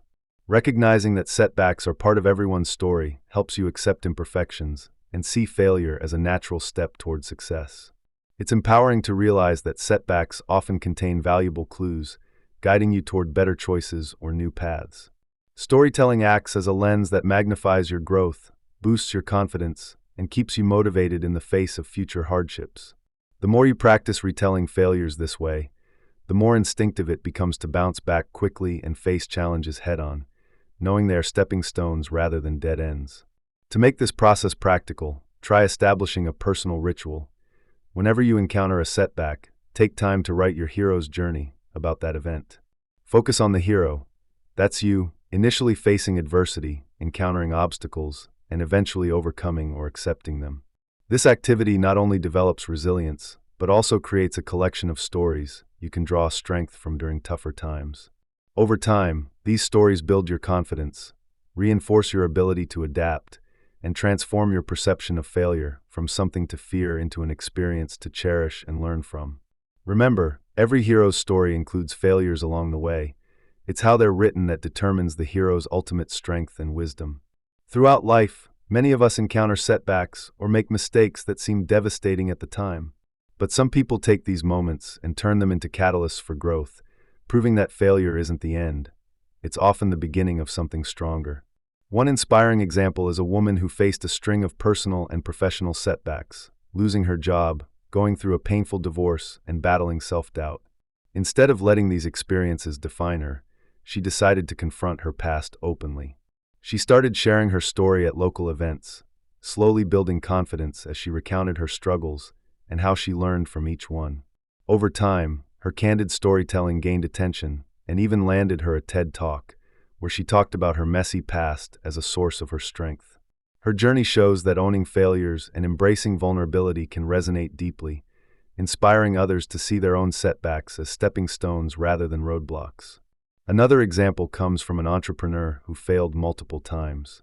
After losing her first startup, she felt defeated but chose to analyze what went wrong instead of dwelling on the failure. She recognized her mistakes, learned valuable lessons, and applied those lessons to her next venture. Her willingness to be honest about her imperfections and setbacks resonated with her audience and clients, ultimately turning her into a successful business owner and motivational speaker. Sharing these stories of turbulence and triumph helps break down the myth that successful people are free of failure. Instead, it emphasizes that failure, when owned and analyzed, becomes a powerful learning experience. These real-life stories serve as proof that setbacks don't have to be the end. They can be the foundation for a stronger future when viewed through a lens of growth and resilience. Everyone has moments in their history they might want to forget or sweep under the rug. But what if you shifted your perspective and saw those same moments as the raw material for something meaningful? The truth is, your struggles, failures, and even the messiest parts of your past contain immense potential to inspire others. When you tell your story authentically, it creates a ripple effect. People are drawn to honesty and vulnerability. They see a real person who has faced hardships and come out stronger. Sharing small pieces of your journey can motivate friends, family, or even strangers to confront their own fears or setbacks. The key is to understand that your experiences are valid and valuable. For example, a person who overcame addiction to build a new career, or a parent who navigated through failures to provide a better life for their children can become powerful sources of motivation. Your story's authenticity can ignite hope in someone else, making your own messiness into a message of perseverance. Remember, every story of hardship has elements that others can relate to, whether it's grief, failure, rejection, or self-doubt. When you share openly and without sugarcoating, you break down barriers that might be holding others back. People often think they need to have everything perfectly sorted or successful to have something worth sharing. But genuine stories of struggle can be more impactful than polished tales of success. Start small, write down your experiences, reflect on what you learned, and consider sharing those lessons with a trusted friend or on social media. The more you see your past as a source of strength rather than shame, the more you'll realize how much your journey can motivate others and ultimately help you see your own life through a lens of growth and possibility. Chapter 11. The world needs your comeback. My ripple effect. Everyone encounters setbacks at some point, but how we handle those moments can have a surprising impact on others. When I faced my own failures, I found that choosing to be open about my struggles and the steps I took to recover inspired friends and family more than I ever expected. Vulnerability can seem daunting, especially when we're worried about judgment or appearing weak. However, when I shared my stories honestly, I noticed that people around me felt more comfortable sharing their own challenges. This openness created a ripple of authenticity that encouraged others to confront their fears and take risks they might have otherwise avoided. It turns out that our raw, honest reactions to failure can serve as powerful lessons for those who are navigating their own uncertainties. By acknowledging setbacks instead of hiding them, we break down the stigma around failure. This sets an example that setbacks are part of growth, not signs of defeat. When you openly discuss your struggles and the lessons learned along the way, you activate a chain reaction. Someone listening might realize they're not alone in their fears, and that failure is not the end, but a step forward. Your honesty provides psychological safety for others to be imperfect and to keep trying, which in turn helps build resilience in a community. Many of my friends have told me they felt more confident to pursue their goals after witnessing my journey of recovery, understanding that setbacks are opportunities to learn rather than obstacles to hide from. This method isn't about showcasing perfection, but about authentic sharing that resonates. When you are vulnerable, you make space for others to do the same. That honesty can motivate someone to finally take that long-delayed step, whether it's applying for a new job, starting a project, or simply speaking up for themselves. When others see that someone they respect has faced adversity and continued moving forward, it can dissolve their fears, making their own goals seem more attainable. Ultimately, sharing our failures has a contagious power, encouraging a mindset that failure is not final, but a part of the journey to growth and success. The real power of sharing lies in how it creates a wave that touches many lives. When I began openly discussing my setbacks and the lessons they brought, I saw a clear ripple effect. Friends and colleagues started to open up about their own struggles, creating a space where honesty and resilience became valued. This honesty inspires others to act courageously, whether it's pursuing a dream they've kept hidden or confronting a difficult situation head-on. The details of my own journey showed that resilience is built one small step at a time, and that authenticity can be a catalyst for continuous growth. As people shared their stories, I noticed an increase in collective confidence, encouraging more risk-taking and a willingness to face discomfort. Resilience isn't just a personal trait, it's a shared resource, amplified when we support each other openly. When someone witnesses how another person turned failure into a stepping stone, it can shift their perspective entirely. It helps break the fear of judgment that often holds people back. Instead of feeling shame, they begin to see setbacks as opportunities for learning and renewal. A simple act of sharing personal setbacks can spark a chain reaction that nurtures perseverance and courage in entire communities, whether at work, in families, or among friends. Over time, I learned that authenticity fosters trust and empathy, which are essential for resilience to flourish. When we refuse to hide our shortcomings, we inspire others to do the same, creating a culture that values growth over perfection. Implementing this ripple effect begins with a conscious decision to be transparent about your own imperfections. Sharing authentic stories doesn't mean every detail needs to be laid bare, but rather that you demonstrate a willingness to be real and vulnerable. This honesty spreads positivity and strength, encouraging others to follow suit. The collective resilience that emerges from such openness can become a foundation for enduring support, collaborative problem-solving, and shared success. When you understand that your setbacks can serve as a beacon for others, you realize the profound impact your story can have, It's not just about personal growth, but about fostering a community where everyone feels empowered to keep moving forward despite challenges. The social power of failure. Sharing stories of failure and setbacks can seem risky, but it holds a unique power. It creates genuine connections. When we open up about our challenges and setbacks, we humanize ourselves, breaking down the walls of perfection that often surround social interactions. Vulnerability acts like a bridge, inviting others to see us beyond the surface and encouraging them to share their own stories. This exchange of authentic experiences fosters trust and empathy, which are the foundation of strong communities. Instead of hiding our struggles, we can choose to speak about them openly, demonstrating that failure is a natural part of growth, not something to be ashamed of. Effective storytelling goes beyond just sharing facts. It involves engaging emotion and fostering relatability. When we recount our failures, framing them as lessons learned or turning points in our journey, it inspires others not to fear their own setbacks, but to embrace them as opportunities for growth.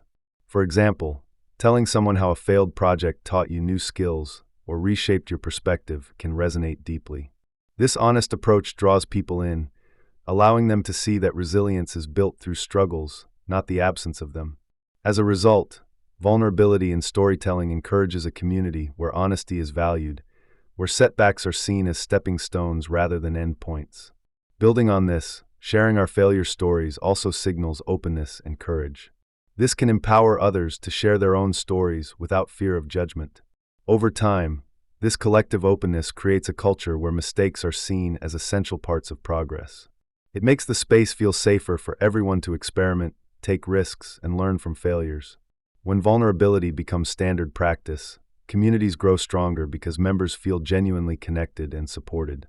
Just as a close-knit team finds strength in shared struggles, any group that embraces storytelling about failure fosters a sense of belonging and mutual understanding that fuels long-term cohesion. A wealth of research supports the idea that stories of failure serve as a catalyst for shared learning and motivation. When individuals openly discuss their setbacks, it creates a ripple effect. Others feel emboldened to share their own experiences. Studies show that people who hear about others' failures and subsequent recovery are more likely to attempt new challenges themselves. This phenomenon can be seen in various settings, from workplaces to online communities, where stories of overcoming adversity drive collective resilience.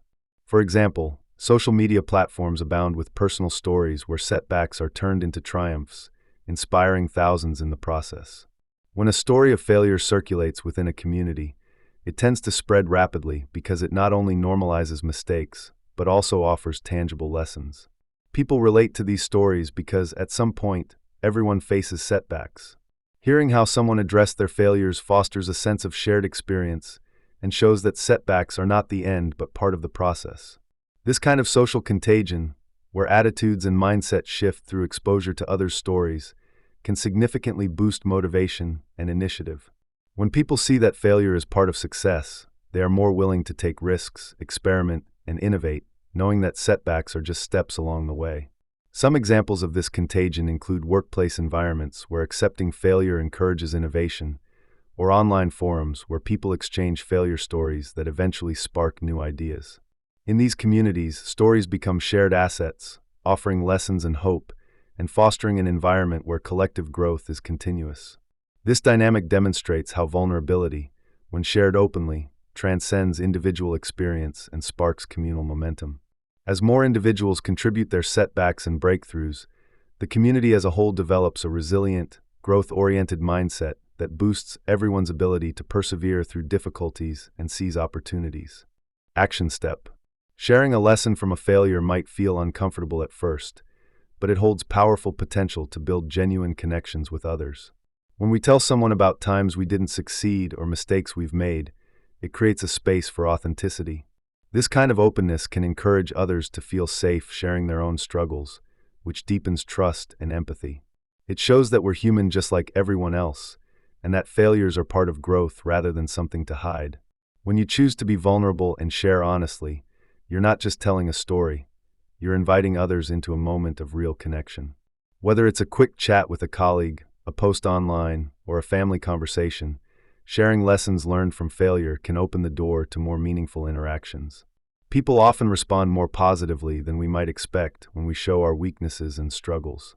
It helps break down barriers of perfectionism, making conversations more relatable and less intimidating. Plus, sharing a failure and what you learned from it can inspire others to reflect on their own experiences. For example, if you talk about a project that didn't go well and how you managed to bounce back, you're not only being honest, but also demonstrating resilience. This kind of sharing can turn a simple story into a catalyst for conversations about growth, perseverance, and learning. It transforms a personal stumble into a shared lesson that can motivate others to be more reflective and open. Remember, the goal isn't to impress anyone but to connect authentically. Showing you're comfortable with your imperfections can be a powerful way to do this. Confidence in sharing your failures comes from understanding that vulnerability isn't a sign of weakness, but actually a sign of strength. When we allow ourselves to be open about mistakes, it requires courage, and that act alone can boost our self-esteem. Each time you share a lesson from failure and discover positive responses from others, it reinforces that vulnerability is safe and valuable. Over time, this can shift your perspective from seeing vulnerability as something to hide to recognizing it as a source of connection and authenticity. People respect honesty and admire those who are willing to show their true selves, flaws and all. It takes practice to feel comfortable opening up, but each experience builds more confidence. Start small, sharing brief stories or lessons learned, and notice how those moments of openness often lead to deeper bonds and greater acceptance from others. Seeing vulnerability as a strength isn't about oversharing or revealing everything at once. Instead, it's about choosing honest, meaningful moments to share lessons learned from setbacks. For example, explaining how a particular mistake taught you patience or resilience not only shows humility, but also highlights your growth. It's also useful to recognize that everyone makes mistakes. By sharing yours, you normalize failure as part of life. As you become more comfortable with vulnerability, you'll notice it becomes easier to engage in genuine conversations across different areas of your life. Building this confidence helps you stop fearing judgment and instead appreciate the human experience of growth through failure. Remember, people tend to connect more deeply with those who are willing to be real and honest about their journey, making vulnerability a true source of personal strength. Visualizing your role as a source of inspiration begins with recognizing the power you hold to impact others.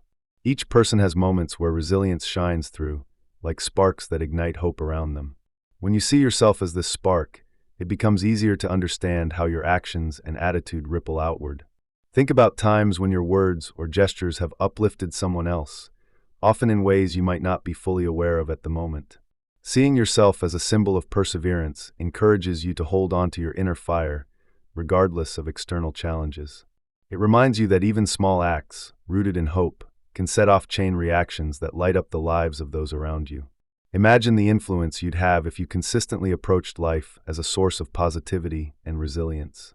This mindset turns everyday interactions into opportunities to glow brighter and spread warmth. When you face difficulties, picture yourself as a flickering flame that refuses to be snuffed out, no matter how turbulent the winds may be. This perspective makes it easier to stay grounded and serve as a steady light during others' darkest moments.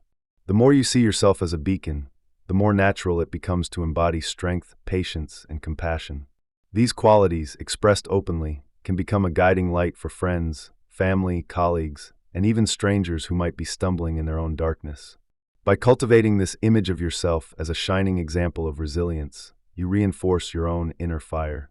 It creates a cycle where hope fuels persistence, and persistence, in turn, deepens your influence. Think about the lasting impression you leave when you demonstrate resilience not just through words, but through actions. It's these moments that truly light up others' paths, creating a legacy of strength that echoes beyond immediate interactions. Remember, your resilience can inspire others to discover their own sparks, encouraging a community of hope that grows stronger each day. Recognizing this power can be a catalyst for intentional living, guiding you to act as a beacon, even in the smallest ways. Leading by example starts with showing genuine openness about your journey, including your struggles and setbacks. When you're transparent about your process of overcoming obstacles, it invites others to do the same. This honesty creates a space where vulnerability is respected, making it easier for others to embrace their own weaknesses and learn from them. Displaying persistence, especially in hard times, sends a clear message that resilience isn't about never falling, but about choosing to rise each time, no matter how often. Your actions speak louder than words when you consistently demonstrate that perseverance is possible and worthwhile, even amidst difficulties. If you want to inspire others effectively, focus on small steps that reflect your unwavering commitment to growth. For example, showing up daily with a positive attitude, despite challenges, encourages others to adopt the same mindset. Leading by example involves being intentional in your choices, whether it's sticking to habits that support your well-being or advocating for fairness and kindness, even when it's uncomfortable. It's about aligning your actions with your values so that your behavior becomes a living testament to resilience. Such consistency models stability and reliability, qualities that quickly earn respect and trust from those around you. When people see someone genuinely committed to their principles, it sparks motivation and can ignite latent strength in others. Openness and persistence are intertwined when it comes to effective leadership. Being open about your struggles humanizes you and removes barriers of judgment, fostering a culture of support. Persistence, on the other hand, demonstrates that progress isn't always linear, but always worth pursuing. For instance, sharing stories of setbacks you've faced and the lessons learned from them encourages others to view failures as opportunities rather than dead ends. In turn, this fosters resilience in a community where everyone feels empowered to keep moving forward. The beauty of leading this way is that your actions gradually influence others to embrace a similar mindset, creating a chain of hope, courage, and unwavering determination. Remember, real leadership isn't about perfection, but about showing consistency in your effort and honesty. When you openly admit your challenges and persist despite them, you set an example that creates a ripple effect. People tend to follow those they respect for their integrity and resilience, so your authentic posture can motivate a shift in mindset for many. The more you practice transparency and steadfastness, the more you become a living proof that resilience is accessible to everyone. Small acts of persistence, like overcoming daily frustrations or advocating for positive change, build a foundation for bigger transformations, both in yourself and in those you lead or influence. Chapter 12. Keep screwing up, keep winning. My ongoing journey. Living through my journey means constantly encountering situations where I stumble, learn, adapt, and sometimes repeat the cycle. These moments are raw and often uncomfortable, but they serve as the best teachers. Whether I'm tackling a new project at work, trying to improve a personal skill, or simply managing everyday challenges, mistakes happen frequently. Instead of hiding or avoiding these failures, I've learned to observe them closely and see each one as a stepping stone. Keeping a journal, reflecting on setbacks, and talking openly about these experiences helps me recognize patterns and adjust accordingly. It reminds me that growth isn't a straight line. It's messy, unpredictable, and packed with surprises.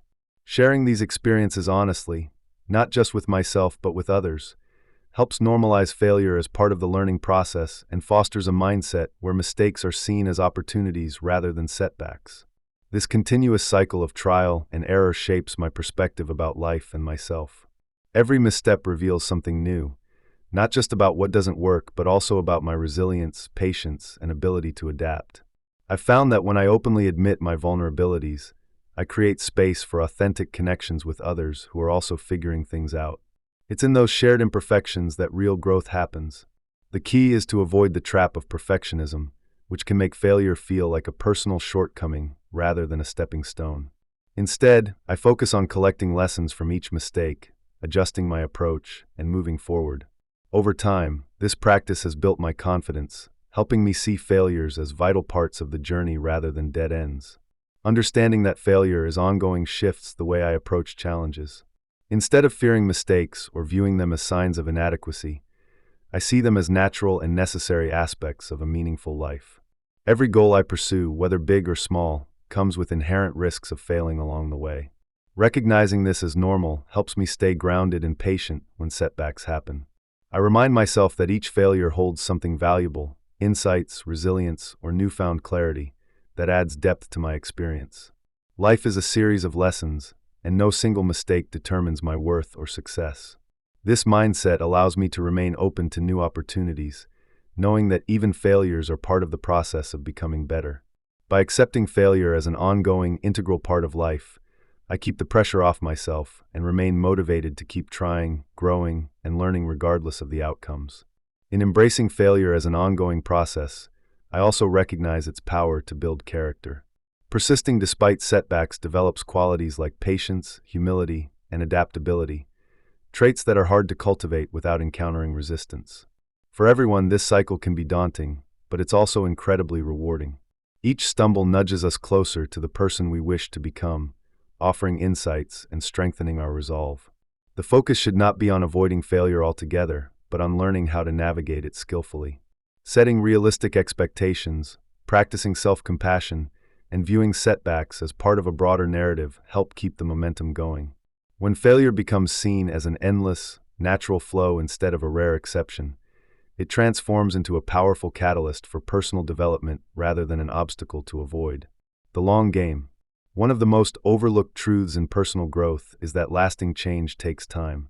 It's often tempting to look for quick wins or immediate results, but real transformation, whether in skills, habits, or mindset, requires a steady commitment over the long haul.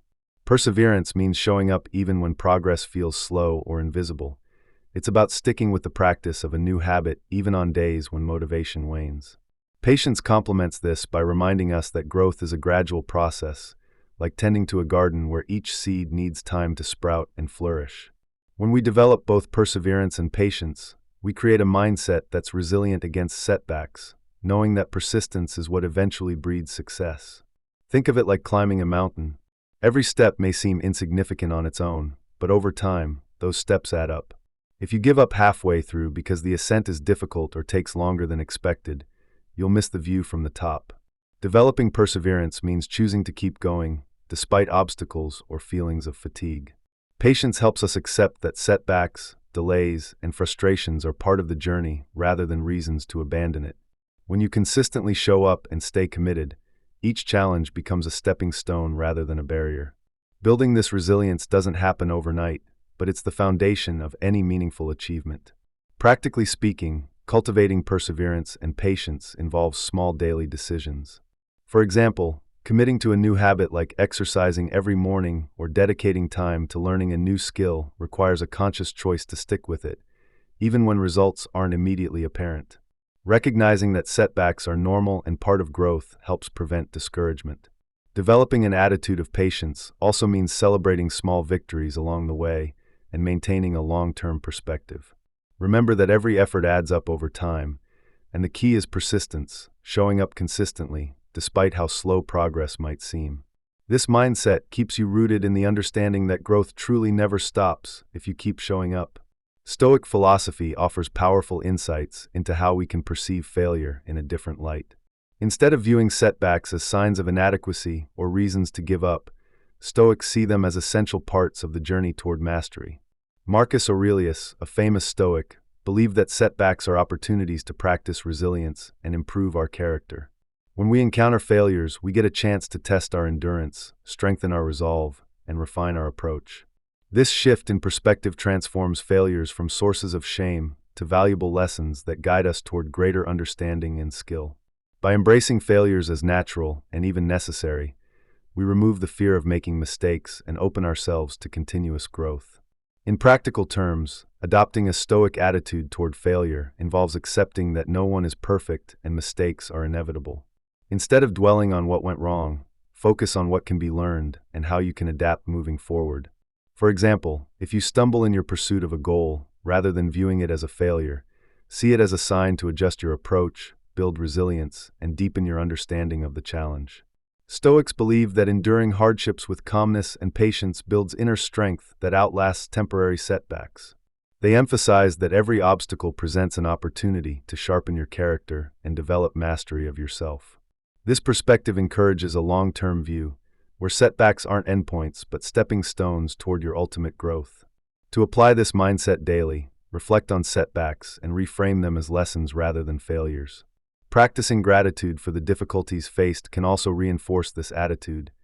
Difficulties become tools for strength rather than sources of discouragement. Remember that endurance is built over time, and each failure, viewed through the lens of Stoic wisdom, becomes a chance to demonstrate resilience and deepen your mastery. When you consciously choose to see setbacks as opportunities, You align your mindset with the idea that growth is a continuous process and that persistence in the face of adversity ultimately shapes your character and skills. Keeping a journal to track your setbacks and what you learned from them can serve as a tangible reminder of this process. Over time, you'll notice that your capacity to endure difficulties and learn from mistakes grows stronger, reinforcing your dedication to long-term growth. This approach turns failures from feared obstacles into necessary parts of the journey, helping you develop a mindset that sustains effort through ups and downs alike. Remember, mastery isn't about avoiding mistakes. It's about building resilience and learning to navigate setbacks with calm perseverance. Embracing failures as opportunities is perhaps one of the most practical ways to strengthen your resolve and keep moving forward with purpose. Final challenge: commit to one bold risk this month, knowing failure is just fuel for your next win. Sometimes the most impactful step you can take is simply to pick one bold move and commit to it wholeheartedly. This isn't about reckless decisions, but rather about recognizing an opportunity that excites or challenges you enough to push past your usual limits. Imagine standing at the edge of uncertainty with a clear sense of purpose. This is where growth begins. The key is to trust in your ability to handle whatever comes next, even if it involves risk or discomfort. When you choose to act intentionally, rather than waiting passively for the perfect moment, you give yourself permission to grow. Taking deliberate action fuels confidence, creating momentum that encourages you to continue stepping into the unknown. Many of us tend to shy away from risks because of fear of failure, embarrassment, or simply the unfamiliar. But what if we saw every risk as an opportunity to learn rather than a threat of failure? Recognizing that failure is part of the process allows you to approach bold moves with a different mindset. Instead of fearing mistakes, view them as valuable lessons that shape your future success. Sometimes, the smallest yet intentional leap can open doors you never knew existed. Think of it as planting a seed. Once you do, you give yourself the chance for something new to grow, whether it's a skill, a connection, or a breakthrough. Courage isn't about never falling. It's about daring to stand up stronger after each stumble. To make taking this bold step easier, set a clear intention for what you want to achieve. Prepare yourself mentally by visualizing the experience and accepting that setbacks are part of the journey. Break down your leap into manageable chunks. What is the first step you can take today? Perhaps it's reaching out for support, gathering information, or simply deciding to move in a specific direction. Acting with purpose, even in small ways, accumulates over time into significant progress. Remember, the act of choosing to commit is already a victory. You're no longer waiting for certainty, but creating your own path forward. This kind of conscious decision-making enables you to step into new territory with a sense of ownership and empowerment. Understanding failure as a natural and necessary part of progress can be transformative.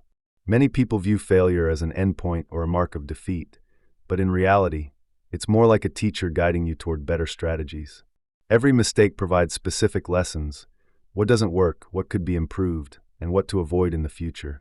When you change the way you see failure, it loses its power to discourage. Instead, it becomes a stepping stone for improvement. This shift in mindset not only reduces fear, but also opens up room for experimentation and innovation. Without the willingness to stumble, it's unlikely you'll discover new talents or solutions that lie just beyond your comfort zone. Take a moment to reflect on famous examples of success that emerged from failure. Think of writers, entrepreneurs, artists, or athletes who faced setbacks before hitting their stride. Each experience of falling short refined their approach and built resilience. Recognizing that failure is intertwined with growth helps you stay curious and persistent. Instead of viewing setbacks as setbacks, see them as essential feedback, valuable data that helps you adjust your approach. When you try something bold and it doesn't work out, ask yourself what lessons can be extracted. This learning process accelerates your development, sharpening your skills, and preparing you to succeed in future attempts. It's also helpful to remember that failure often comes with emotional discomfort, but that pain signals you're pushing beyond your current boundaries. The discomfort is temporary and often necessary for breakthroughs. For instance, during a challenging project or presentation, the initial failure might sting, yet it teaches resilience, self-awareness, and the importance of preparation. Embracing failure as part of your growth journey allows you to take risks more freely, knowing that setbacks are inevitable but not defining. Celebrate your efforts and progress, regardless of the outcome, and keep in mind that each attempt is a building block toward your larger goals. Developing this perspective transforms failure from a dreaded possible outcome into an invaluable resource for success. Adopting this mindset involves patience, self-compassion, and a focus on continuous learning. Keep track of your lessons learned and celebrate the small wins along the way. The next time you face a decision or challenge that feels risky, remind yourself that every successful person has faced doubt and failure. Use those experiences as fuel rather than barriers. When you view failure as an integral part of growth, you'll be more willing to experiment, take risks, and ultimately reach higher levels of achievement and fulfillment. One practical tip to integrate this mindset: create a personal failure journal.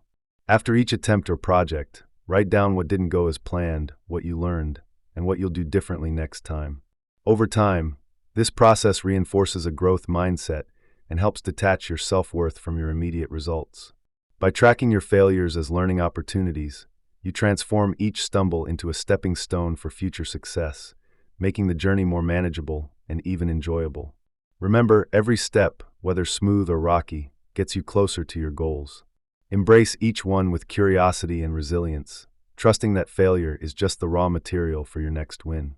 Imagine yourself standing tall, shoulders back, chest open, your face lit up with genuine laughter. This image isn't just about posture, it's a visual cue that speaks to your inner strength and joy. Resilience isn't about hiding the scars or pretending everything is perfect. It's about owning your story, scars and all, and still choosing to smile. When you picture this scene, think about the details that make it real. Perhaps dirt smudged on your knees after a fall, or tears of frustration blending into tears of triumph.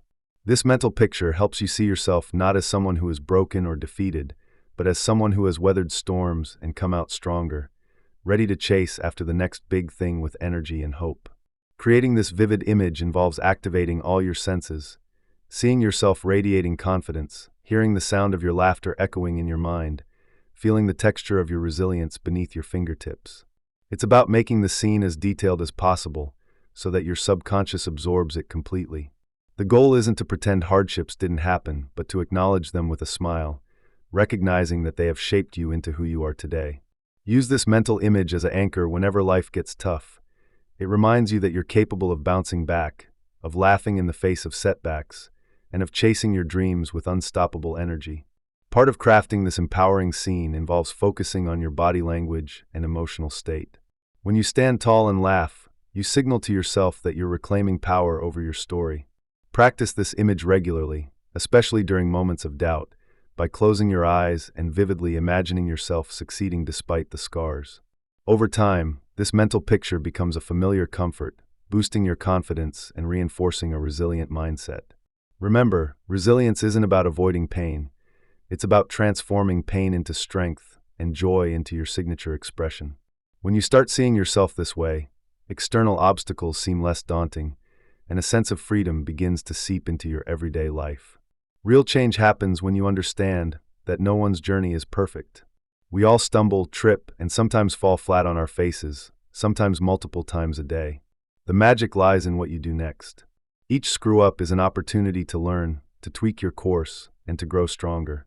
When you accept that mistakes are simply part of the process, you release the pressure to be flawless.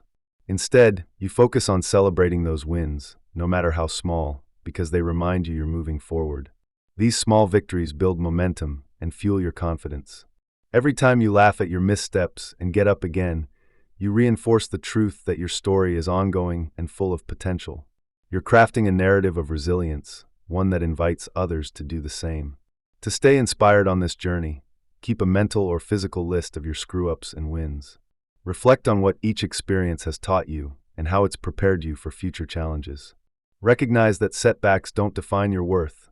Your response to them does. Sharing these stories with others can be empowering, too. Knowing that everyone faces hurdles normalizes struggles and fosters community. Celebrate your progress openly, whether it's by journaling, talking with friends, or simply pausing to acknowledge victories. Remember, this ongoing process of embracing imperfections and celebrating successes creates a resilient mindset that keeps you laughing in the face of setbacks and chasing your dreams with renewed enthusiasm. It's not about perfection, it's about persistence and self-compassion. One practical tip is to set aside a few minutes each day to reflect on your journey. Write down one screw-up and one win, and note what you learned or appreciated about each. This simple activity reinforces the idea that life is a series of growing pains and victories that shape who you are.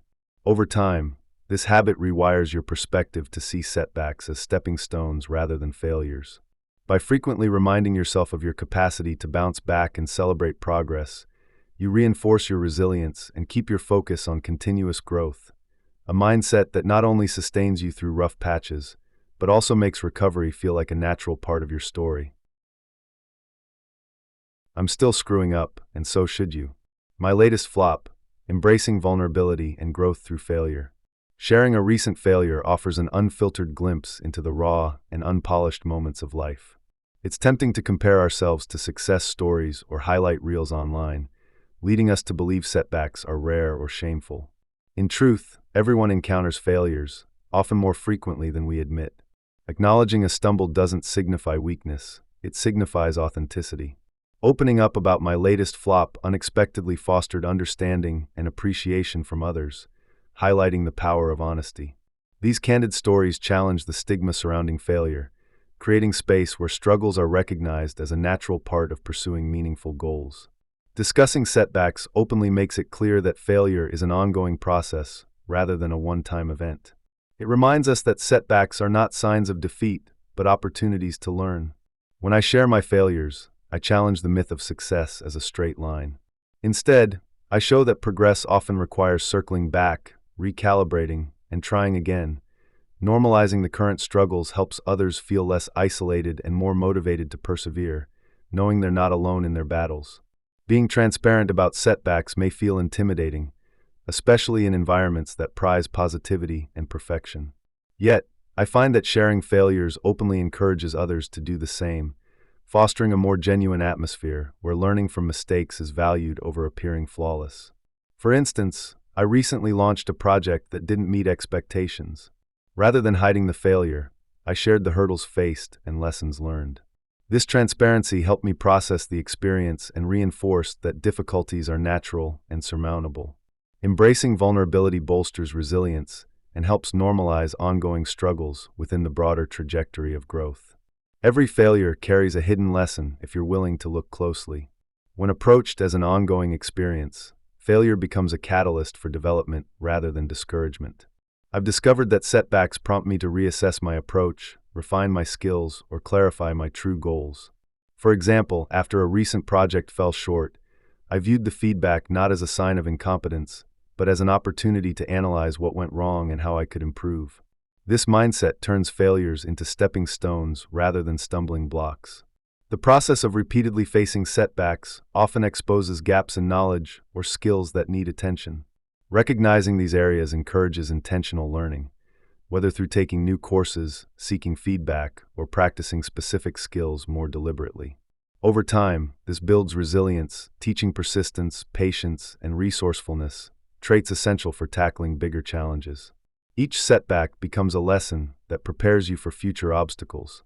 Furthermore, persistent failure fosters creativity. When conventional methods fail, you're compelled to think outside the box. Failures often arise from trying new or unconventional approaches, pushing beyond comfort zones and leading to innovative solutions. For example, a failed marketing strategy once led me to discover a different messaging approach that ultimately yielded better results. These lessons enhance both immediate projects and your overall mindset, enabling you to adapt and grow in unpredictable circumstances. To turn failure into a growth tool, consider maintaining a failure journal, documenting what went wrong, what you learned, and what you might do differently next time. This habit creates tangible evidence of your progress, reminding you of growth that often goes unseen.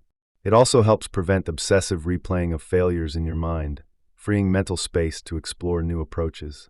Success isn't about avoiding failure, but learning to dance through setbacks with resilience. Every setback is an opportunity to learn more about yourself. Knowledge gained becomes the foundation for future achievements. Ultimately, transforming failure into lessons accelerates personal growth more than any smooth journey ever could. Your turn to shine. I imagine you embracing your next screw-up with a grin, ready to turn it into gold. Learning to see failures as chances to grow rather than as signs of defeat is one of the most empowering shifts you can make. When you approach mistakes with curiosity instead of judgment, you begin to recognize every stumble as a stepping stone. For example, if you mess up a presentation at work, instead of beating yourself up, ask what you can learn from the experience. Did you miss a key point, or was your timing off? This simple shift in perspective keeps you open to continuous improvement and less afraid of slip-ups. Over time, you start to view setbacks not as dead ends, but as valuable feedback that guides your next move. One way to reinforce this mindset is to regularly reflect on past mistakes, not with a harsh critic's eye, but with a compassionate one. Notice how each error taught you something new or revealed a hidden strength. For instance, maybe a failed project showed your resilience or adaptability. Recognizing these lessons transforms how you interpret difficulties. What once felt like personal failures now become opportunities to refine your skills and develop resilience.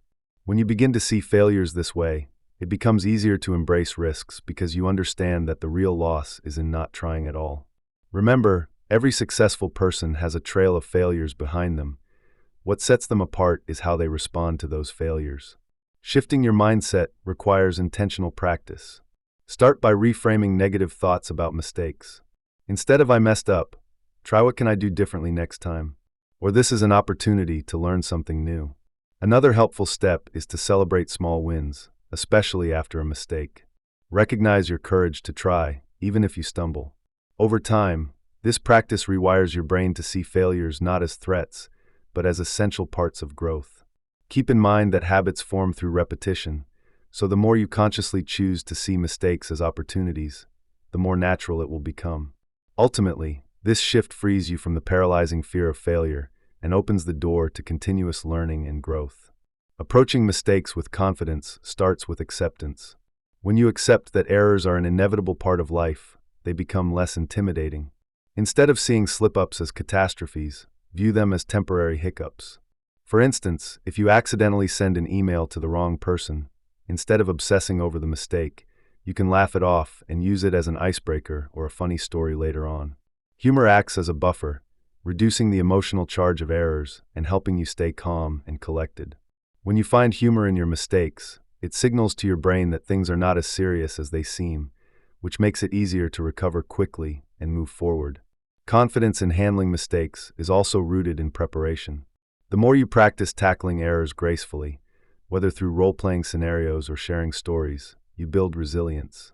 For example, if you stumble during a speech, remind yourself that everyone makes mistakes, and it's okay to laugh at yourself. This not only relieves tension, but also makes you appear more relatable and authentic. Remember, confidence often stems from experience, so give yourself permission to be imperfect. Over time, the more you confront imperfections with humor and confidence, the less power they hold over you. It becomes a habit of turning awkward moments into opportunities for connection and self-awareness. Using humor is more than just a coping strategy. It can be a powerful tool for cultivating joy and perspective. When you learn to laugh at your mistakes, you send a message to yourself and others that perfection isn't the goal, growth and authenticity are. For example, if your phone rings loudly during a serious meeting, instead of feeling embarrassed, make a light joke about your phone having a personality of its own. This humanizes you and diffuses tension. Humility and humor together create an environment where mistakes are seen as part of the shared human experience.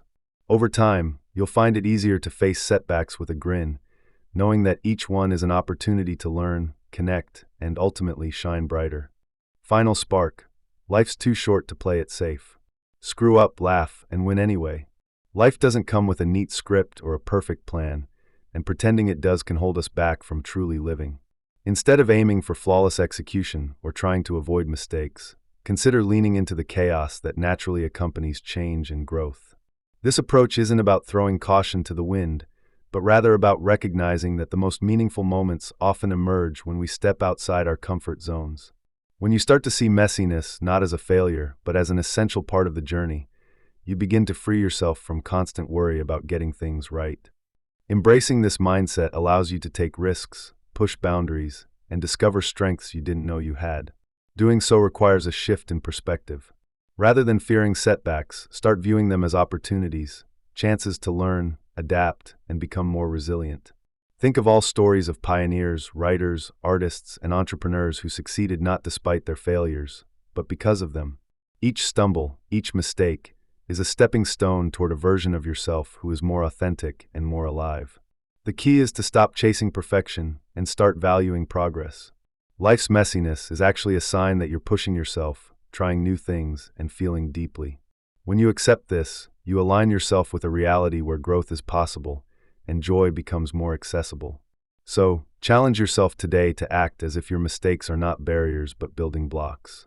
Take that risk, say yes to an opportunity you'd usually shy away from, or simply show up for yourself even if everything isn't perfectly in place. Every step, even the messy ones, is moving you forward. Remember, life isn't about playing it safe. It's about playing fully and being willing to step into the unknown with courage. Trust that when you lean into the chaos, you will find new paths, new passions, and perhaps most importantly, a deeper sense of yourself. The more you practice embracing the mess, the more natural it becomes to live boldly and passionately. Failure often gets a bad rap, but in truth, it's one of the most honest teachers we have. When you allow yourself to stumble and fall, you're giving yourself the chance to uncover what truly matters, both in what you want to achieve and who you are at your core. Each failure acts as a mirror, revealing your strengths, weaknesses, and areas ripe for growth. It strips away pretenses and forces you to confront your limitations, but in doing so, it also unlocks resilience and resourcefulness you might never have known you possessed. Without failure, success can sometimes feel hollow, because achievement without struggle lacks depth and meaning. In essence, failure isn't the opposite of success, it's a necessary part of it. Think about innovators like Thomas Edison or Steve Jobs, who faced numerous setbacks before reaching their breakthroughs. Their stories remind us that setbacks are not the end, but rather a sign that you're pushing boundaries and venturing beyond familiar territories.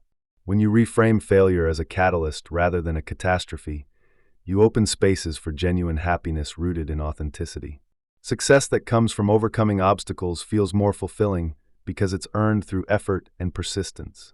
Authentic success is about aligning your actions with your values, and failure is often the nudge that guides this alignment. To leverage failure for growth, start viewing mistakes as feedback rather than faults. Reflect honestly on what went wrong, extract lessons, and then move forward with those insights in mind. Recognize that nobody is perfect, and that every misstep is a chance to build resilience and confidence. When fear of failure diminishes, your chances for happiness increase because you begin to take risks that truly resonate with your passions. Embracing failure doesn't mean reckless abandon. It involves a conscious choice to pursue what sets your soul on fire, even if it involves inevitable setbacks. Every failure, if seen through the right lens, becomes a stepping stone toward a more authentic, joyful, and successful life. So here we are, at the end of this book, but nowhere near the end of the road. I've shared my faceplants, my flops, and my not-so-graceful recoveries because I wanted you to see the whole, unpolished truth. Failure isn't a detour. It's part of the main road. If you've read this far, it means something inside you already knows. You're not broken. You're just in the middle of building something worth living for. And that building process? It's supposed to be messy. So thank you. Thank you for letting me tell my stories and for trusting me with yours. Thank you for being the kind of person who doesn't just chase a win, but also learns to laugh, pivot, and try again when the first attempt crashes and burns. Now go. Screw up gloriously. Take the risk you've been avoiding. Send the email. Start the project. Have the conversation. Fall on your face, and then get up smiling. Because in the end, it's not about how perfectly you walk the path. It's about how many times you were brave enough to keep walking. Here's to your next win, your next screw-up, and every messy, beautiful step in between.